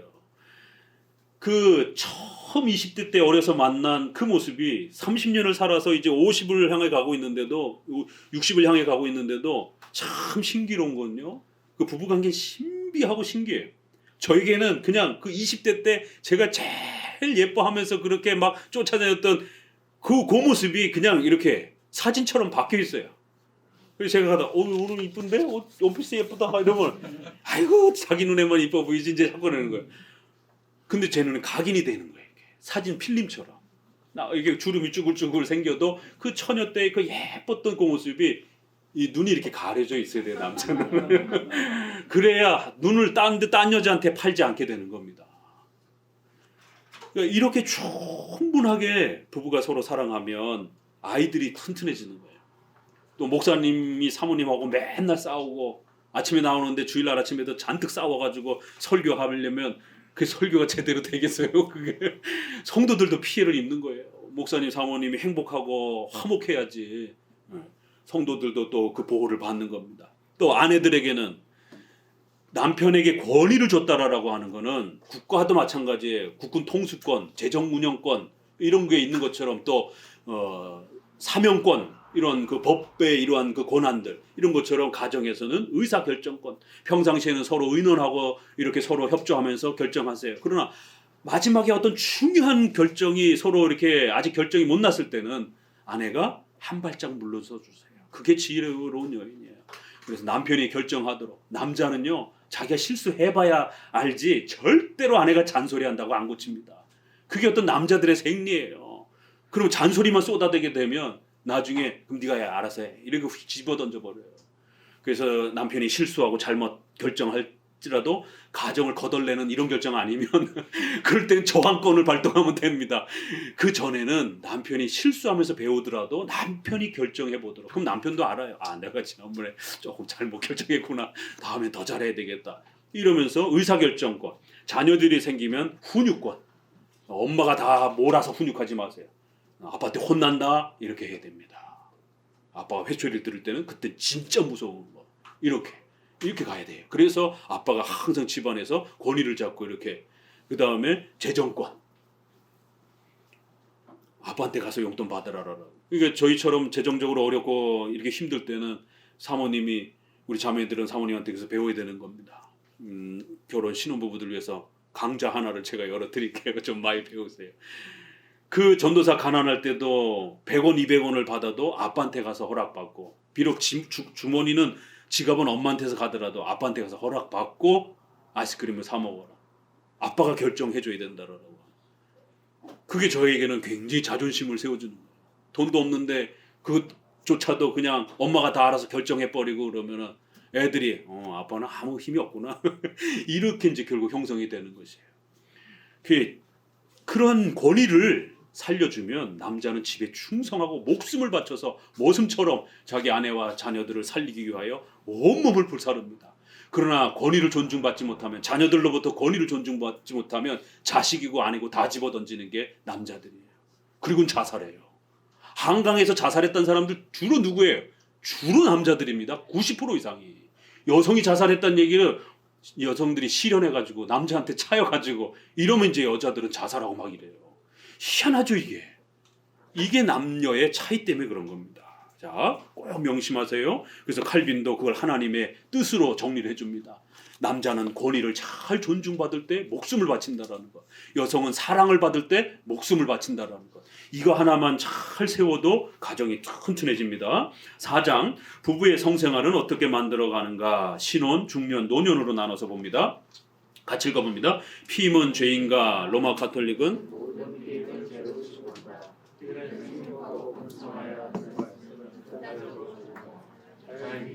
방해하는 모든 것을 죄악시한.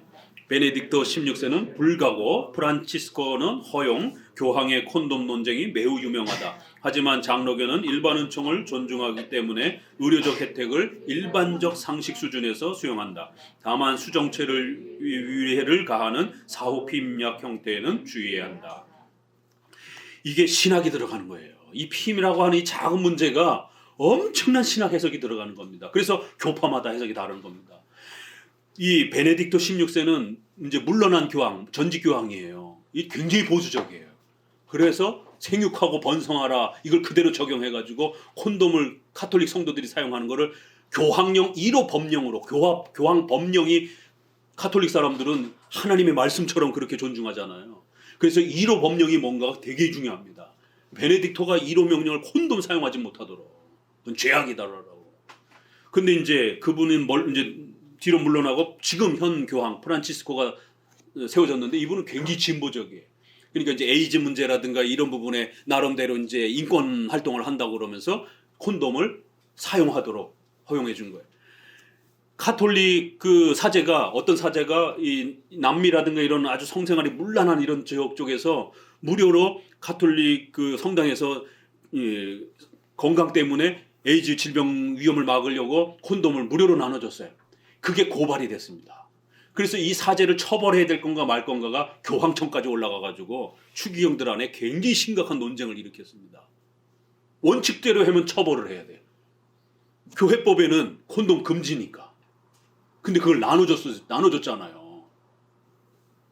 그러니까 이거 처벌해야 되냐 말아야 되나 막 아주 막 옥신각신하고 난리가 나고 막.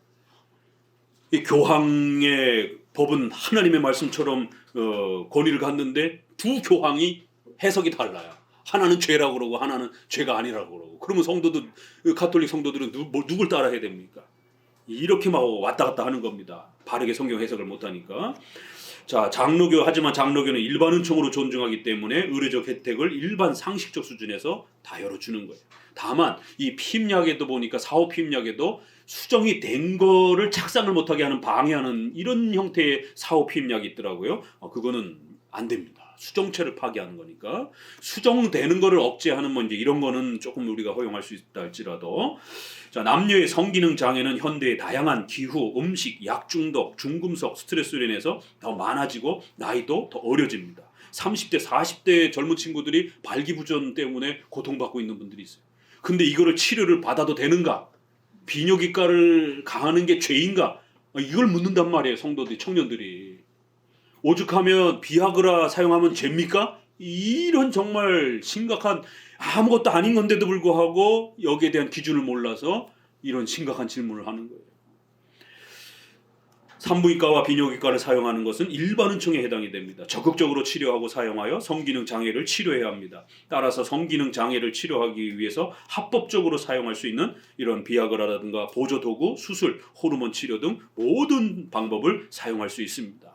그래서 빨리 치료하셔야 돼요. 그러면 현대의학이 발전이 돼서 웬만한 거 다 치료가 됩니다. 그러니까 걱정하지 말고 이 30대 40대에 그렇게 성기능 장애를 앓고 그걸 하나님의 뜻이려니 하고 이렇게 서로 포기하고 살고 이러면 안 되며 열심히 그거를 치료해서 부부가 건강하게 이렇게 살아가야 됩니다. 자, 7계명은 청년들에게 혼전 순결을 엄격히 요구하지만 결혼한 부부들에게는 폭력적 형태만 아니면 부부 안에서 행하는 다양한 성적 활동을 허락합니다. 이렇게 막 묶어놓고 막 몽둥이로 때리고 막 채찍으로 때리고 이런 폭력적인 것만 아니면 이런 변태적인 것만 아니면 모든 그런 부부들의 이러한 그 다양한 성적 활동들을 성경은 허락합니다. 훨씬 더 우리 장로교가 멋있는 거예요. 그래서 절대로 우리는 함부로 금욕주의라든가 부부의 성에 대한 이런 부분들을 방해하거나 종교적인 어떤 이유로라도 방해하지 않습니다. 오롯이 부부가 하나님 안에서 그 모든 부분들을 이렇게 서로 살아가도록 열어주는 것이. 다만 혼전 순결은 아주 엄격하게 우리가 막는 것, 또 이렇게 보호되도록 지켜가는 겁니다. 7계명의 부정적 명령 간음하지 말라는 부부 이해의 간음을 책망하는 것이며 긍정 명령은 10계명은 항상 부정 명령과 긍정 명령이 함께 가는 거라고 그랬죠. 긍정 명령은 오직 부부 안에서 성생활이 충족되고 만족되도록 노력해야 한다는 것이다. 성생활도 다른 근육 활동처럼 자주 경험하고 배워야 더 잘하고 오래 할 수 있습니다. 결혼했다고 무조건 성생활을 잘하는 것이 아니라 열심히 공부하고 연습하며 훈련해야 더 잘할 수 있습니다. 그래서 요즘에는 다양한 정보들이 많이 나와 있어요. 산부인과, 비뇨기과 의사 선생님들이 아주 굉장히 자세하게 옛날에는 그거 다 돈 내고 가서 상담해야 해주는 건데 지금은 이렇게 유튜브로도 많이 나와 있고 또 이제 우리나라에도 성 전문 그런 상담가들이 이렇게 또 많이들 이렇게 생겨서 또 그런 분들이 좋은 또 이런 정보들을 많이 나눠줍니다. 열심히 공부만 하면 돼요. 책들도 참고하시고요. 부부의 영혼과 육체, 경건은 분리되어 있지 않고 하나로 연합되어 있기 때문에 그렇습니다. 목사님이 무슨 뭐 이런 성 얘기를 자꾸 해. 아니요. 몸과 영혼과 경건이 결합되어 있기 때문에 그래요. 이게 분리되어 있지 않습니다. 어디 그런 내용이 있습니까? 이제 뒷구절 보세요. 서로 싸우면 성생활도 어렵게 되고 성생활이 활발하게 지속되면 부부의 사랑과 연합도 깊어집니다. 베드로전서 3장 7절 읽어봅시다. 같이. 남편 된 자들아 이와 같이 지식을 따라 너희 아내와 동거하고 저는 더 연약한 그릇이요 또 생명의 은혜를 유업으로 함께 받을 자로 알아 귀히 여기라. 이는 너희 기도가 막히지 아니하게 하려 함이라. 보세요.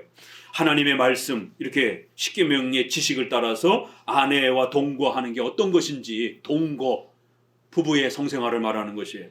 그 아내는 연약한 그릇이라는 거예요. 아내의 감성이라든가 육체적으로도 아내는 근육이 약하고 임신 출산을 해야 되기 때문에 아내는 보호를 받아야 되고 아내의 이런 또 감성이라든가 이런 부분에 대해서 아주 잘 살펴주고 그래서 아주 연약한 그릇이다라고 이렇게 표현하는 거예요. 그렇지만 그럼에도 불구하고 생명의 유업을 함께 받아야 되는 또 동역자라는 것이에요. 귀히 여기라는 거예요. 아내를 귀히 여기라. 유 형제 잘 들었어요? 아내를 귀히 여기라. 이렇게 하나님이 아내를 귀히 여기라. 왜요? 이 남편들이 아내를 너무 막대하기 때문에 그래요.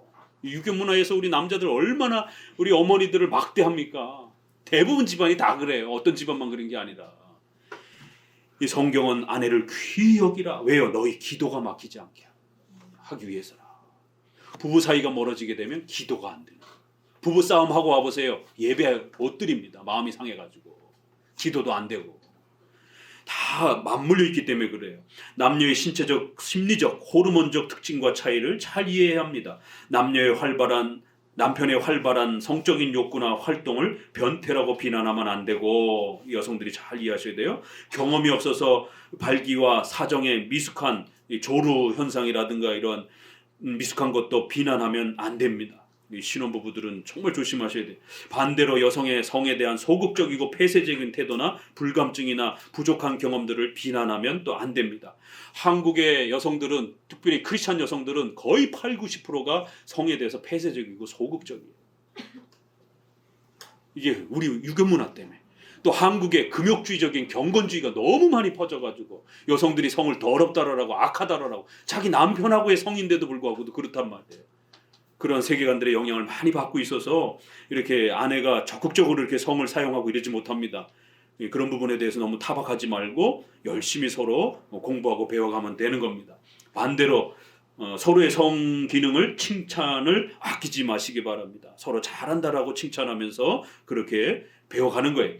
5년차에서 20년차 사이의 부부들은 권태기에 빠질 위험이 있습니다. 성생활의 신비로움은 평생 배워가는 겁니다. 부부의 다양한 성생활을 발전시킬 수 있도록 부지런히 노력하여 권태기에 빠지지 않도록 해야 합니다. 이 권태기 때 주로 이혼하는 거예요. 자, 한두 달 안에 1-2달 안에 한 번이라도 여행을 하거나 집 외에 좋은 숙박시설이나 호텔 등에서 휴식을 취하며 부부의 친밀함을 높이도록 노력하십시오. 왜 이런 것까지 써줘야 됩니까? 성도들이 목사님 모텔 가면 죄인가요? 이렇게 묻는단 말이에요. 너무 안쓰러워요. 이게 일반은총에 대한 이런 7계명을 제대로 교육하지 않아서 주식하면 죄인가요? 이런 거랑 똑같은 겁니다. 이게 전혀 죄악되지 않습니다. 부부가 하나님 앞에서 살아가는 거는 죄가 아니에요. 부부 바깥에가 문제인 거지. 주말 부부나 기러기 부부 직업, 자녀 교육 때문에 오랜 별거는 가능한 한 삼가는 것이 좋습니다. 떨어져 있는 기간을 최소화해야 합니다. 돈보다 더 중요한 것은 부부의 친밀감입니다. 몸이 떨어지면 마음도 멀어진다는 속담을 우습게 여기서는 안 됩니다. 고린도전서 7장에서도 부부가 분방, 즉 성생활을 멀리하면 안 된다고 충고합니다. 성적 욕구의 무절제를 이용해서 사탄이 가정을 파괴한다고 경고합니다. 오늘날 이 기러기 부부들 많잖아요. 직업 때문에, 애들 교육 때문에 큰일 납니다. 우습게 여기서는 안 돼요. 특별히 아내들이 남편의 이런 성적인 욕구라든가 이런 부분들을 쉽게 생각하시면 안 됩니다. 옛날에 그래서 우리 이제 젊은 세대들은 모를 텐데 우리 어른 세대들은 제비 문화 아시죠? 강남 제비. 이게 중동에 한참 남편들이 중동에 이렇게 일하러 가면서 돈 벌어다가 주니까 아내가 혼자 이렇게 국내에 거하면서 그러다 보니까 이 강남 제비들이 그 혼자 있는 그 여성들을 그렇게 술집이나 카바레 이런 데로 꼬셔가지고는 바람이 나고 막 가정이 파탄 나고 막 기껏 고생하고 중동에서 고생하고 몇 년 만에 돌아와 보니까 부인은 도망가고 없고 막 이런 가정 파괴가 굉장히 심각했습니다. 80년대.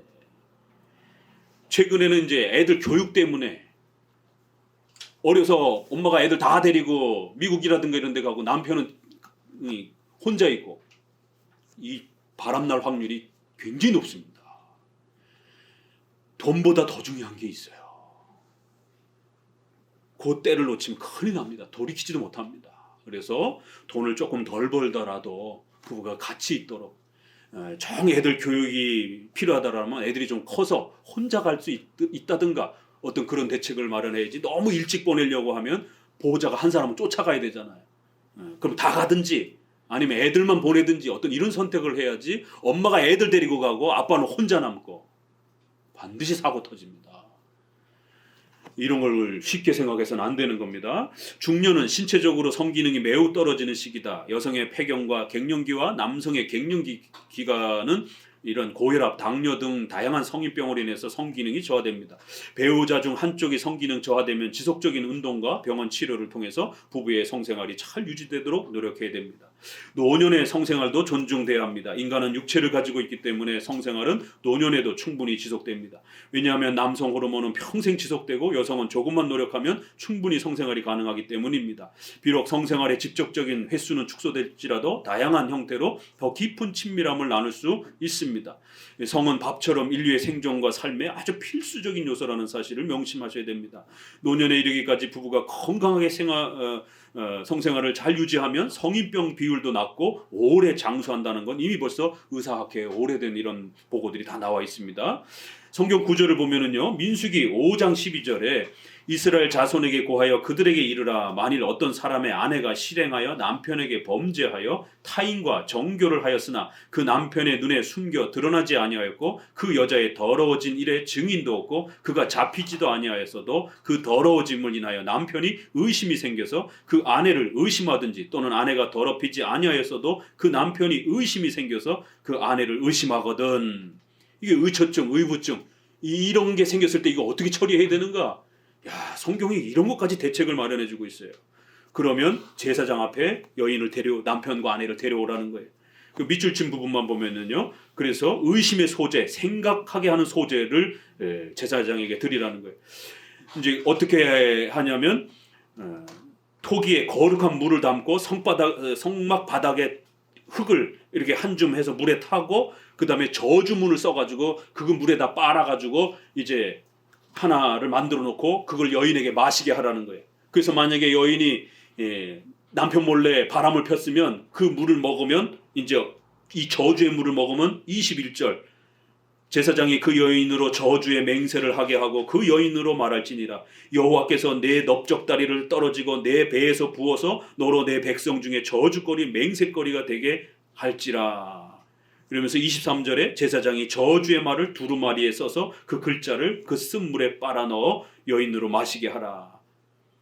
그래서 이제 만약에 여인이 아무 죄가 없으면 28절 그러나 여인이 더럽힌 일이 없고 정결하면 해를 받지 않고 잉태의 축복을 받을 것이다라는 거예요. 야, 이렇게까지 하나님이 그 가정이 깨지지 않도록 남편이 아내를 지나치게 의심하지 못하도록 아내가 남편을 지나치게 의심하지 못하도록 그러면 현대 요즘도 바람 잡는 거 증거 잡는 게 굉장히 어렵잖아요. 드라마에서나 머리채 잡고 막 쥐어 뽑고 막 이러는 것이지 그거 잘못하면 폭행죄로 다 고발되고 문 열고 따고 들어갔다가는 주거 침입죄로 오히려 피해를 당하고 막 이렇습니다. 증거 잡기가 굉장히 어려운 거예요.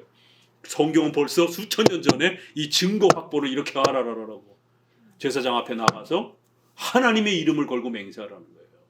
그럼 오늘날은 목사님과 상담하면서 하나님 앞에서 정말 두 부부가 이렇게 또 상담하면서 이런 어려움들을 극복하고 이겨나가는 거예요.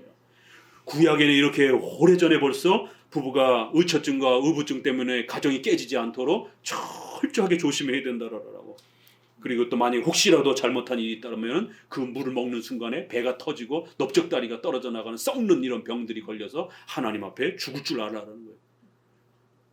바람핀 큰일 나. 하나님 앞에 이런 벌을 받는다라는 거예요. 그러니까 절대로 부부들은 바람필 생각하지도 말고 꿈에도 꾸지 말라라는 거예요. 아내나 남편이 사별 죽지 않는 이상 다른 남자와 여자에 눈 돌리지 말라는 겁니다. 말라기 2장 같이 읽어봅니다. 너희는 이르기를 어찌 미니까 하는도다. 이는 너와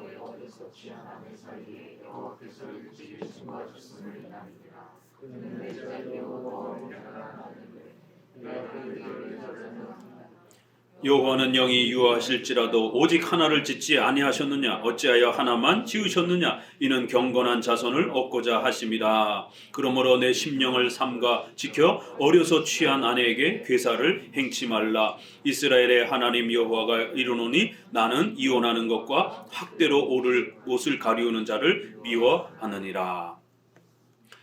아내를 자꾸 학대하고 이렇게 무시하고 이런 부분들, 그는 내 짝이요 맹약한 맹세로 맺어진 아내라는 거예요. 어려서 그렇게 취한 아내를 이제 나이 들고 늙었다고 해가지고 볼품없다고 해가지고 버리고 이렇게 20살 30살씩이나 딸뻘 되는 젊은 여자를 새로 구해가지고 이런 짓 하지 말라라는 거예요. 나이가 들고 늙고 병들어도 너에게 가장 소중하고 예쁘고 귀한 아내처럼 이렇게 옆에 곁에 두고 살아가라는 겁니다. 하나님은 이혼하는 것과 아내를 학대하는 것에 대해서 싫어하신다는 거예요. 여러 여자를 너한테 줄 수도 있었지만 하나님은 딱 한 여자만 주었다라는 거예요. 경건한 자손을 얻기 위함이라는 겁니다. 성경이 이렇게까지 부부의 삶에 관여하고 계시는 겁니다. 고린도전서 7장 2절 같이 읽어봅니다. 음행의 연고로 남자마다 자기 아내를 두고 여자마다 자기 남편을 두라. 남편은 그 아내에게 대한 의무를 다하고 아내도 그 남편에게 그렇게 할지라. 아내가 자기 몸을 주장하지 못하고 오직 그 남편이 하며 남편도 이와 같이 자기 몸을 주장하지 못하고 오직 그 아내가 하나니 서로 분방하지 말라. 다만 기도할 틈을 얻기 위하여 합의상 얼마 동안은 하되 다시 합하라. 이는 너희의 절제 못함을 인하여 사단으로 너희를 시험하지 못하게 하려 함이라. 의무라는 겁니다. 성관계는, 이런 부부의 성의 생활은 의무적으로, 세상에 성경이 이렇게까지 자세하게 표현한 거예요. 자기 몸을 나 피곤해 이러지 말라라는 거예요. 정말 아플 때는 서로 합의상 이렇게 좀 조절을 해야 되지만 아내가 자기 몸을 주장하지 못하고 나 피곤해 이러면서 외면하고 이러지 말라라는 거예요. 남편도 마찬가지고 자기 결혼한 상태에서는 자기 몸을 자기가 주장하지 못한다라는 겁니다. 상대방에게 소유권이 있다라는 거예요. 오직 그 아내 상대방이 한다라는 겁니다. 그리고 방을 떨어뜨려서 그렇게 오래도록 잊지 말라라는 거예요. 큰일 난다라는 겁니다. 사탄이 반드시 방해한다라는 거예요. 넘어가 봅니다. 5장 임신, 출산, 육아 준비는 어떻게 하는가? 임신은 계획할 수 있는가? 장로교는 피임을 허용하기에 임신의 시간을 계획할 수 있다. 피임을 통해서 신혼기간을 충분히 지낸 부부들은 임신 계획이 있으면 피임을 중지하고 자연 임신을 준비할 수 있습니다. 현대의학을 일반은 청안에서 존중하기 때문에 임신 전 건강검진을 받는 것도 좋습니다. 혹은 질병이 있다면 치료하고 최고로 건강한 상태에서 임신하는 것이 좋습니다. 이제 난임은 의료계에서 여성이 만 35세 미만은 1년 동안, 만 35세 이상은 6개월 동안 자연 임신이 되지 않는 상태일 때를 말합니다. 이게 의료계에서 그렇더라고요. 난임일 경우에는 인공수정을 이용할 수 있습니다. 배란을 유도하고 남편의 정자를 의료수단을 이용하여 아내의 몸 안에 수정하는 것은 기독교적으로 허용됩니다. 하지만 시험관 시술, IVF라고 하는 와 같은 형태는 여러 수정체 중 일부만 사용하고 나머지는 폐기하는 형태를 취하고 있어서 낙태의 위험이 있습니다. 보수 장로교는 수정체를 생명체로 보기 때문에 시험관 아기 방식은 허용하지 않습니다. 이외에 여러 형태의 대리모도 허용하지 않습니다. 완전 불임 상태가 되면 입양으로 방향을 잡는 것이 훨씬 더 좋습니다. 이렇기 때문에 목사님이 이걸 해석해 줘야 되는 거예요. 이거 일반 의료적으로는 의료보험 다 되고 오히려 추천이 되잖아요. 그렇지만 우리 기독교인들에게는 할 수 있는 것과 할 수 없는 부분이 있어요. 임신 기간은 부부의 성생활에 어려움을 발생시킵니다. 하지만 임신 기간이라도 무조건 금지하지 말고 산부인과 의사의 도움을 받아 산모의 건강 상태를 고려하여 부부가 선택하면 됩니다. 출산 후 여성은 몸의 상태와 호르몬이 급격히 변화되어 회복에 어려움을 겪습니다. 임신과 출산 과정에서 심각한 신체 변화와 성욕구가 떨어지면 출산 후에 부부 성생활이 오래도록 중단되는 성욕장애, 이 섹스리스라고 하는 위험한 상태가 될 수 있습니다. 출산 후 산부인과 치료를 적극 활용하여 몸을 잘 돌본 후 중단된 부부관계를 속히 회복하는 것이 좋습니다. 여자의 몸은 아이를 키울 수 있도록 창조적 질서 안에서 주어진 독특한 특징들을 갖고 있습니다. 이 여성이 주로 이렇게 육아를 감당할 수밖에 없는 겁니다. 남자도 도와주긴 하지만 그러나 남자가 할 수 없는 부분들이 있어요. 그래서 이런 부분들을 잘 이해하시고 또 육아에 대한 이런 부분들에 대한 의무와 책임들을 또 잘 감당하셔야 됩니다. 분유 수유도 가능하지만 창조 질서 안에서 모유 수유를 원칙으로 하는 것이 좋습니다. 초유는 아기의 면역과 건강에 최적화되어 있고 또한 모유 수유가 여성의 신체 회복에 최고의 수단으로 활용되고 사용될 수 있다라고 산부인과 의료 보고도 있습니다. 여성들이 자기 몸 생각하고 막 이러다 보면 모유 수유 안 하는 분들 꽤 많습니다. 그러면 안 됩니다. 하나님이 아이에게 가장 좋은 엄마의 그 모유를 주신 거예요. 그렇기 때문에 이런 부분들을 자연 섭리 안에서 쫓아가는 게 가장 좋습니다. 이제 만약에 그래도 뭐가 이렇게 어려움이 당했을 때 그때 이제 우리가 의료의 도움을 구하는 것이지 어떤 다른 이유 때문에 이런 부분을 멀리한다든가 이러면 또 모유 수유를 하면 이렇게 여성의 이러한 그 출산하면서 망가졌던 그런 부분들이 굉장히 빨리 회복이 된다라고 이건 산부인과에서도 다 이렇게 보고된 내용들입니다. 그 외에 또 육아 활동들은 남편이 함께해서 아내의 피로를 덜어줘야 합니다. 아내가 육아와 가사노동에 지치면 부부의 성생활도 힘들어집니다. 자녀가 생기면 부부가 성생활을 하기에 많은 어려움이 발생이 됩니다. 부부는 항상 서로에게 깊은 애정과 친밀감을 유지하는 것이 중요합니다. 육아로 지치다 보면 부부의 친밀감도 떨어집니다. 따라서 한 달이나 두 달에 한 번이라도 자 우리 시부모님들 또 어른들은 이거 잘 들으세요. 한두 달에 한 번이라도 아이들을 부모님께나 형제들에게 맡기고 하루나 이틀 정도 나들이를 통해서 쉼과 대화, 성생활의 친밀도를 회복하는 것이 좋습니다. 지혜로운 시어머니가 되려면 어떻게 돼요? 아이들이 자녀 나오면 가끔 한 달에 한두 번 이렇게 아이를 맡기라고 그러고 애들 좀 쉴 수 있도록 이렇게 해주셔야 됩니다. 그래야 자녀들이 이혼 안 하고 행복하게 오래도록 살 수가 있는 거예요. 저희는 장남, 장손에다가 또 시할머니, 시어머니 이렇게 또 홀로 되셔가지고 제가 이렇게 모시고 살면서 우리 드라마에서 보는 얘들아 자냐? 밤 12시까지 손주하고 같이 쓰려고 그래요. 그 신혼기간에 따로 이렇게 가는 거를 못하게 합니다. 그렇더라고요. 살아보니까 밤늦게까지 같이 텔레비 보고 대화하고 새벽 4시 5시쯤 또 노인들은 어른들은 잠이 없잖아요. 예, 밥 해야지. 밥 줘. 그러니까 저희 신혼기간을 어떻게 보냈는지 기억도 안 나요. 이 부모님을 또 모셔야 되는 또 절박한 상황 가운데 있다 보니까 어디 나가서 외식을 하고 뭐 꿈도 꿀 수 없는 이런 이제 여기 계신 분들은 좀 이제 시어머니도 되고 또 이렇게 어른도 되고 이제 또 자녀 결혼도 시키면 우리 부모님들한테 꼭 당부드리는 거예요. 애들 잠깐 봐주면서 좀 쉬다 오라라고. 그래야 더 대접받으시면서 삽니다. 자녀들이 찌그러거리고 서로 싸우고 그러면은 결국 부모가 불편해지잖아요. 아이들이 행복하게 자녀들이 잘 살 수 있기 위해서는 또 이런 육아와 관련해서 부부가 육아를 매달리다 보면 밥도 제대로 못 먹고 정말 아이 때문에 힘들고 이러면 점점 육아로 인해서 둘, 셋 키우다 보면 더 힘들어지는 거죠. 그럴 때는 지혜로운 시어머니들은 그렇게 잘 아이들을 이렇게 봐주시면서 몇 시간이나 또 이렇게 하루라도 이렇게 하면서 자녀들이 더 친밀해질 수 있는 시간들을 배려해 주는 거예요. 창세기 4장 1절에 보면 아담이 그 아내 하와 동침함에 하와가 잉태하여 가인을 낳고 성경은 신속하게 이렇게 부부가 동침함으로 자녀가 번성하는 것을 소개합니다.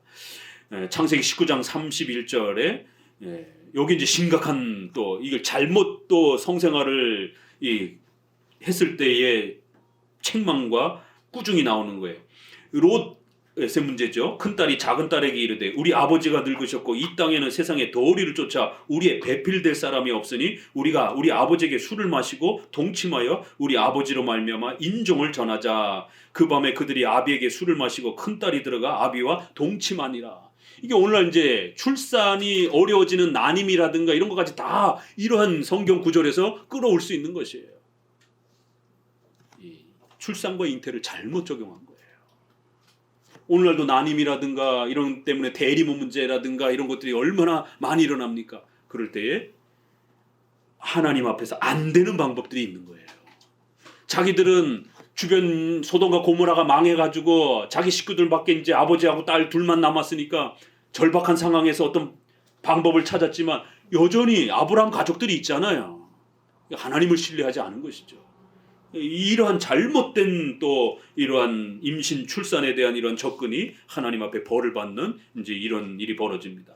창세기 25장 이삭이 그 아내가 잉태하지 못함으로 그를 위하여 여호와께 간구하매 출산, 임신 이런 모든 것이 하나님께서 관여하신다라는 겁니다. 30장 2절 야곱이 라헬에게 노를 바라여 가로되 그대로 성태치 못하게 하는 시는 이가 하나님이시니 내가 하나님을 대신하겠느냐. 이런 출산에 대한 문제들. 창세기 30장 14절 맥주 때에 르우벤이 나아가서 들에서 합 한 채를 얻어 어미 레아에게 드렸더니 라헬이 레아에게 이르되 형의 아들의 합 한 채를 청구하노라. 이 맨드레이크라고 해서 이제 오늘로 얘기하자라면 좋은 그러한 성기능 강장식품 뭐 그런 거예요. 그러니까 이제 아들을 낳고 싶으니까 레아하고 라헬이 옥신각신 서로 이제 이러다가 레아의 아들이 어디서 이 남편에게 좋은 이런 성기능에 좋은 이런 음식을 구해온 겁니다. 그러니까 이러한 성보조 도구들이라든가 이런 것들을 우리가 자세히 읽어보면 여기에서 비난하지 않습니다. 이런 것들을 사용하여 부부가 이런 성의 도움을 받고 이런 부분들에 대해서 성경도 이런 이야기들이 있구나. 합한 채를 사용한다라는 거. 그러면 오늘날도 부부들이 여러 성의 보조 도구들을 이렇게 사용해서 부부의 그런 깊은 성관계들을 더 발전시키고 이러는 데에서 열려 있다라는 겁니다. 자, 6장 어떤 경우에 이혼할 수 있는가? 이혼에 대한 입장도 교파에 따라 양극단으로 나눠집니다. 로마 가톨릭은 절대 금지. 헨리 8세라든가 캐서린과 엠볼린의 그 사건이 유명하죠. 아주 극단적 율법주의입니다. 또 두 번째는 자유주의. 자유판단, 세속화, 성문란과 가정 파괴가 이럽니다. 그리고 우리 장로교는 결혼을 소중히 여기기 때문에 이혼을 추천하거나 권장하지는 않습니다. 하지만 성경은 예외적인 특수한 경우에 이혼을 허락하고 있기 때문에 장로교는 두 가지 경우에 이혼을 허락하여 가정을 보호합니다. 이런 허용 원리는 적극적 긍정 명령이 아니라 인간의 악을 막기 위한 수습의 성격인 소극적 허용 명령입니다. 모세의 이혼 증서는 바로 이런 차원에서 주어진 것입니다. 남자들의 간음죄를 막고 버려진 여자의 생존을 보호해주고 피해자로 하여금 새로운 가정을 만들 수 있도록 배려해주는 방식입니다. 즉 결혼의 본질은 이혼이 아니라 연합이기에 예수님도 본래는 그렇지 아니하다 이러면서 이혼 증서를 써주라고 하면서도 본래 하나님의 원래의 뜻은 이혼을 허락한 건 아니다라고 이렇게 아주 신비로운 표현을 합니다. 인간의 악을 막고 생명과 가정을 보호하기 위한 차선책의 치료책인 겁니다. 자, 두 개는 간음과 유기예요. 그래서 간음 사건이 벌어지면 하나님과 배우자와의 언약이 깨지는 거고 사회법적으로도 합법적인 이혼 사유가 됩니다. 따라서 잘못이 없는 배우자는 상대방을 용서하고 계속 살 것인지 아니면 이혼하고 새로운 가정을 선택할 것인지를 결정해야 됩니다. 이혼은 혼자서 결정할 문제가 아니고 당회와 충분히 협의를 거쳐야 합니다. 당회가 허락하지 않는 이혼은 교회 질서에서 불법이 될 수 있습니다. 당회가 부부 사이의 문제를 충분히 살펴보고 간음의 책임이 누구에게 있는지 확인하는 과정을 거쳐야 됩니다. 당회가 합법적으로 이혼을 승낙해야 재혼할 때도 결혼식, 유아세례, 직분 등의 문제를 허락받을 수 있습니다. 마태복음 5장 31절에 누구든지 아내를 버리거든 이혼 증서를 줄 것이니라 이렇게 이 성경에 이혼 증서의 이야기가 이렇게 나온다라는 거예요. 그럼 이건 적극 추천이 아니라 이렇게 치료책의 개념입니다. 나는 너희에게 이르노니 누구든지 음행한 연고 없이 아내를 버리면 이는 저로 간음하게 하는 것이다. 자, 6이 간음은 좀 쉬운데 유기가 조금 어려워요. 예수님은 간음만 이혼 사유로 언급하셨지만 바울은 고린도전서에서 유기를 추가했습니다. 유기의 경우는 상당히 다양하게 적용될 수 있습니다. 교파마다 유기 부분을 좁게 또는 넓게 해석하기도 하고 시대마다 좁게 넓게 해석하기도 합니다. 즉 교회법의 판단에 따라 조금씩 달라질 수 있습니다. 개혁주의는 이 유기를 상당히 깊이 있게 다뤄줍니다. 신구약과 교회사에서 다룬 유기의 경우는 사별, 아내나 남편이 죽는 것, 사별에 준하는 실종, 옛날엔 무역을 하고 그러다 보니까 남편이 멀리 떠나가지고 소식이 없이 뭐 1년 이상 안 돌아오고 그러면 당의 허락을 받아서 유기로 판단하고 재혼을 합니다. 그런데 기적적으로 남자가 돌아왔어요. 1년이나 1년 반 만에. 이거 어떻게 해야 됩니까? 이거 영화 같은데 이런 거 많이 나오잖아요. 그럼 첫 번째 부인한테로 다시 가야 돼요. 첫 번째 남편한테 살아야 돼요. 두 번째 남편에게 살아야 돼요. 합법적으로 재혼이 됐으면 그 재혼된 가정을 보호해야 되는 거예요.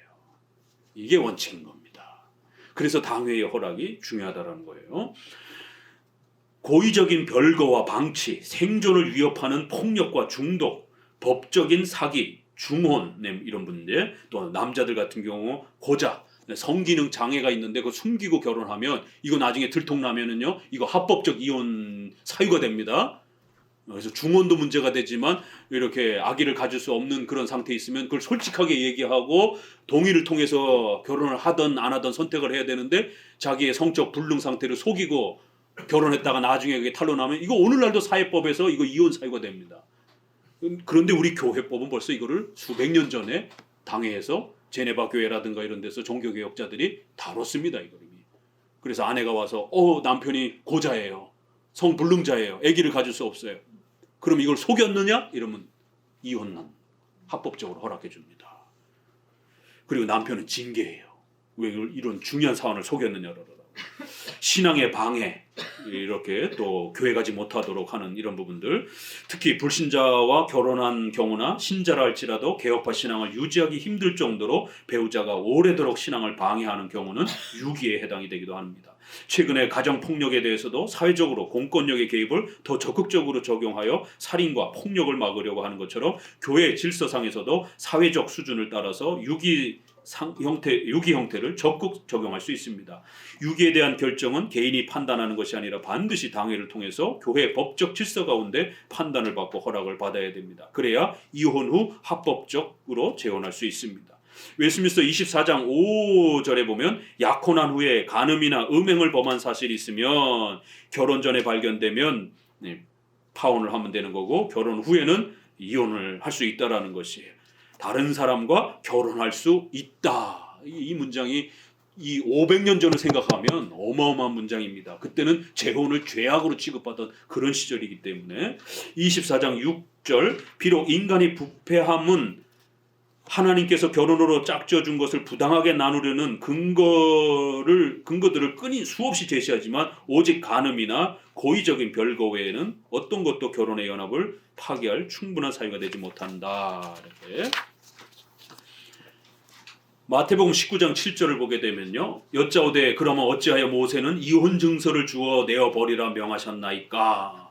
이건 하나님이 적극적으로 이혼을 좋아해서 이혼 명령을 하신 게 아니라는 거예요. 예수께서 가라사대 너희 마음의 완악함 때문이라는 거예요. 너희 때문이지 하나님이 이혼을 그렇게 정해놓으신 게 아니라는 거예요. 본래는 그렇지 않다. 고린도전서 7장 10절입니다. 혼인한 자들에게 내가 명하노니 이러면서 남편에게서 갈리지 말고 혹시라도 부부가 트러블이 생겨서 이렇게 별거가 되고 있다라면 다시 그 남편과 화합하든지 하라. 최대한 이혼의 위기를 막으라는 거예요. 또 어떤 경우는 부부가 둘 다 불신자였는데 한 사람이 예수님을 믿고 전도를 받았어요. 그러면 반반이 돼버리잖아요. 한 사람은 신자인데 한 사람은 불신자가 돼버려요. 그러면 헤어지지 말고 잘 살으라는 거예요. 만일 어떤 형제에게 믿지 아니하는 아내가 있어 남편과 함께 살기를 좋아하거든 저를 버리지 말며 어떤 여자에게 믿지 않은 남편이 있어 아내와 함께 살기를 좋아하거든 그 남편을 버리지 말라. 열심히 전도하면서 설득해 보라는 거예요. 그런데 문제는 7장 15절이에요. 같이 읽어봅니다. 혹 믿지 아니하는 자가 갈리거든 갈리게 하라. 형제나 자매나 이런 일에 구속받을 것이 없느니라. 그런데 너무 방해를 해요, 신앙을. 이러면 생각해 보셔야 된다는 거예요. 그게 뭐 몇 년 살고 이런 건 안 되고 최소 5년 이상. 그런데 한 10년 가까이 그렇게 방해하고 이런 신앙을 발목을 잡고 이러면 이혼에 대한 심각한 고민을 하셔야 된다는 거예요. 한평생 사는 거 자신과 신앙이 잘 맞는 배우자 만나서 서로가 하나님을 경외하고 사명 감당하며 이렇게 살아가기에도 부족한데 계속 신앙을 방해하고 이러한 신앙에 대해서 브레이크를 걸고 이러면 믿지 아니하는 자가 불쾌하게 여기고 그 남편과 아내의 신앙에 대해서 방해하고 그러한 결혼을 유지하는 부분에 대해서 결국 신실함이 깨지고 이러면 본인이 먼저 요구하는 부분들은 조심해야 되지만 상대방이 그렇게 도가 지나치도록 그렇게 선을 넘어버리게 되면 충분히 이혼 사유가 합법적으로 유기에 해당이 된다는 거예요. 굉장히 놀라운 부분들입니다. 그래서 결혼한 부부들은 최선을 다해서 살라고 권면을 하기도 하고 또 반반일 경우도 이야기하고 또 나중에 심각한 문제가 발생됐을 때 어떻게 합법적으로 이혼이 되는가도 이렇게 성경이 다뤄주고 있습니다. 마지막 7장 재혼을 할 수 있는가? 불법적으로 이혼한 상태는 다시 재결합하거나 또는 교회 권징을 받은 후 재혼할 수 있습니다. 합법적으로 이혼한 상태는 당의 허락을 받아 재혼할 수 있습니다. 합법적인 경우는 배우자의 죽음으로 사별한 경우, 배우자의 간음과 유기로 이혼한 경우입니다. 재혼도 결혼에 준하는 동일한 원칙을 따라서 해야 됩니다. 이혼은 사별 외에 대부분 신앙적 갈등이 많은 요소를 차지하기 때문에 주 안에서 결혼하라고 하는 이 원칙을 더욱 신중해야 합니다. 재혼은 자녀들도 있는 경우가 많기 때문에 충분히 교제해야 되고 초혼과 재혼, 재혼과 재혼 우리는 모두 허용합니다. 하지만 초혼과 재혼은 초혼 쪽의 부모가 반대가 심각할 수 있기 때문에 더 많이 설득하고 더 많이 이렇게 주의하면서 재혼을 또 이렇게 이루어 가야 됩니다. 고린도전서 7장 8절을 보게 되면 내가 혼인하지 아니한 자들과 및 과부들에게 이르노니 만일 절제할 수 없거든 혼인하라.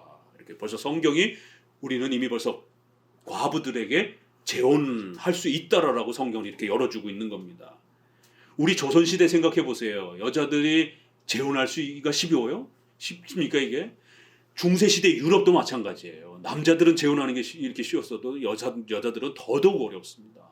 또 카톨릭의 이런 영향을 받으면 남녀 간에 절대 이혼 금지, 절대 재혼 금지 이런 종교적 율법지가 있었기 때문에 더더욱 어려웠던 거예요. 그런데 우리 종교개혁은 바로 이런 부분들을 성경을 적용해서 재혼을 허락한 겁니다. 디모데전서 5장 11절 젊은 과부는 거절하라. 이렇게 교회의 여성들을 돌볼 수 있는 이런 전담 사역자를 뽑을 때 연세가 많은 이제 우리가 권사님이라고 그러죠. 이제 그런 분들을 이렇게 결혼 생활 거의 다 마치고 이제 성적인 이런 욕구들도 많이 이제 이렇게 사라진 이제 이러한 연세 드신 분을 이렇게 뽑아야지 젊은 여성들을 돌볼 때에 젊은 과부를 뽑아서는 안 된다라는 거예요. 이는 정욕으로 그리스도를 배반할 때에 시집 가고자 함이니 그러므로 젊은이는 시집 가서 아이를 낳고 집을 다스리고 이렇게 젊은 과부들은 시집을 가라는 거예요. 재혼하라는 거예요. 그래서 아이를 낳고 가정을 잘 키우는 게 훨씬 더 복되다라는 것입니다. 우리 웨스트민스터 예배모범에도 보게 되면 어느 한쪽이 재혼일 경우는 이러면서 재혼의 경우를 또 이야기합니다. 이렇게 아주 적극적으로 이야기를 합니다. 자, 결론 같이 읽어봅니다. 한 목소리를 읽어봅시다. 결혼했다고 부부가 아니라 결혼의 의무와 책임을 잘 실천해야 진짜 부부가 됩니다. 돈으로 큰 집은 살 수 있지만 행복한 가정은 사지 못합니다. 행복한 가정은 성경적 원칙을 지킬 때 만들어집니다. 자녀들이 가장 원하는 것은 돈이 아니라 부부의 사랑입니다. 이렇게 두 차례에 거쳐서 성경에서 말하는 특별히 7계명과 관련하여 좀 더 우리가 들여다봐야 되는 특별히 이런 성과 관련된 부부의 이러한 여러 또 내용들을 조금 더 깊이 다뤄보면서 부부가 더 하나님 안에서 행복하게 살아가기 위해서 가정도 잘 꾸려가야 되고 또 아이들도 잘 키워야 되지만 그보다 더 중요한 거는 부부 사이가 혼인격과 마음과 삶을 통해서 친밀해져야 된다는 거. 그래서 부부가 강력하게 단단해지게 되면 어떤 위험도 다 이겨낼 수가 있습니다. 근데 부부의 이 연합의 관계가 약하면 조금만 재정적인 어려움 또 가정의 어려움이 오게 되면 서로 신경질 내고 짜증 내고 막 이러다 보면 가정이 깨져 버립니다.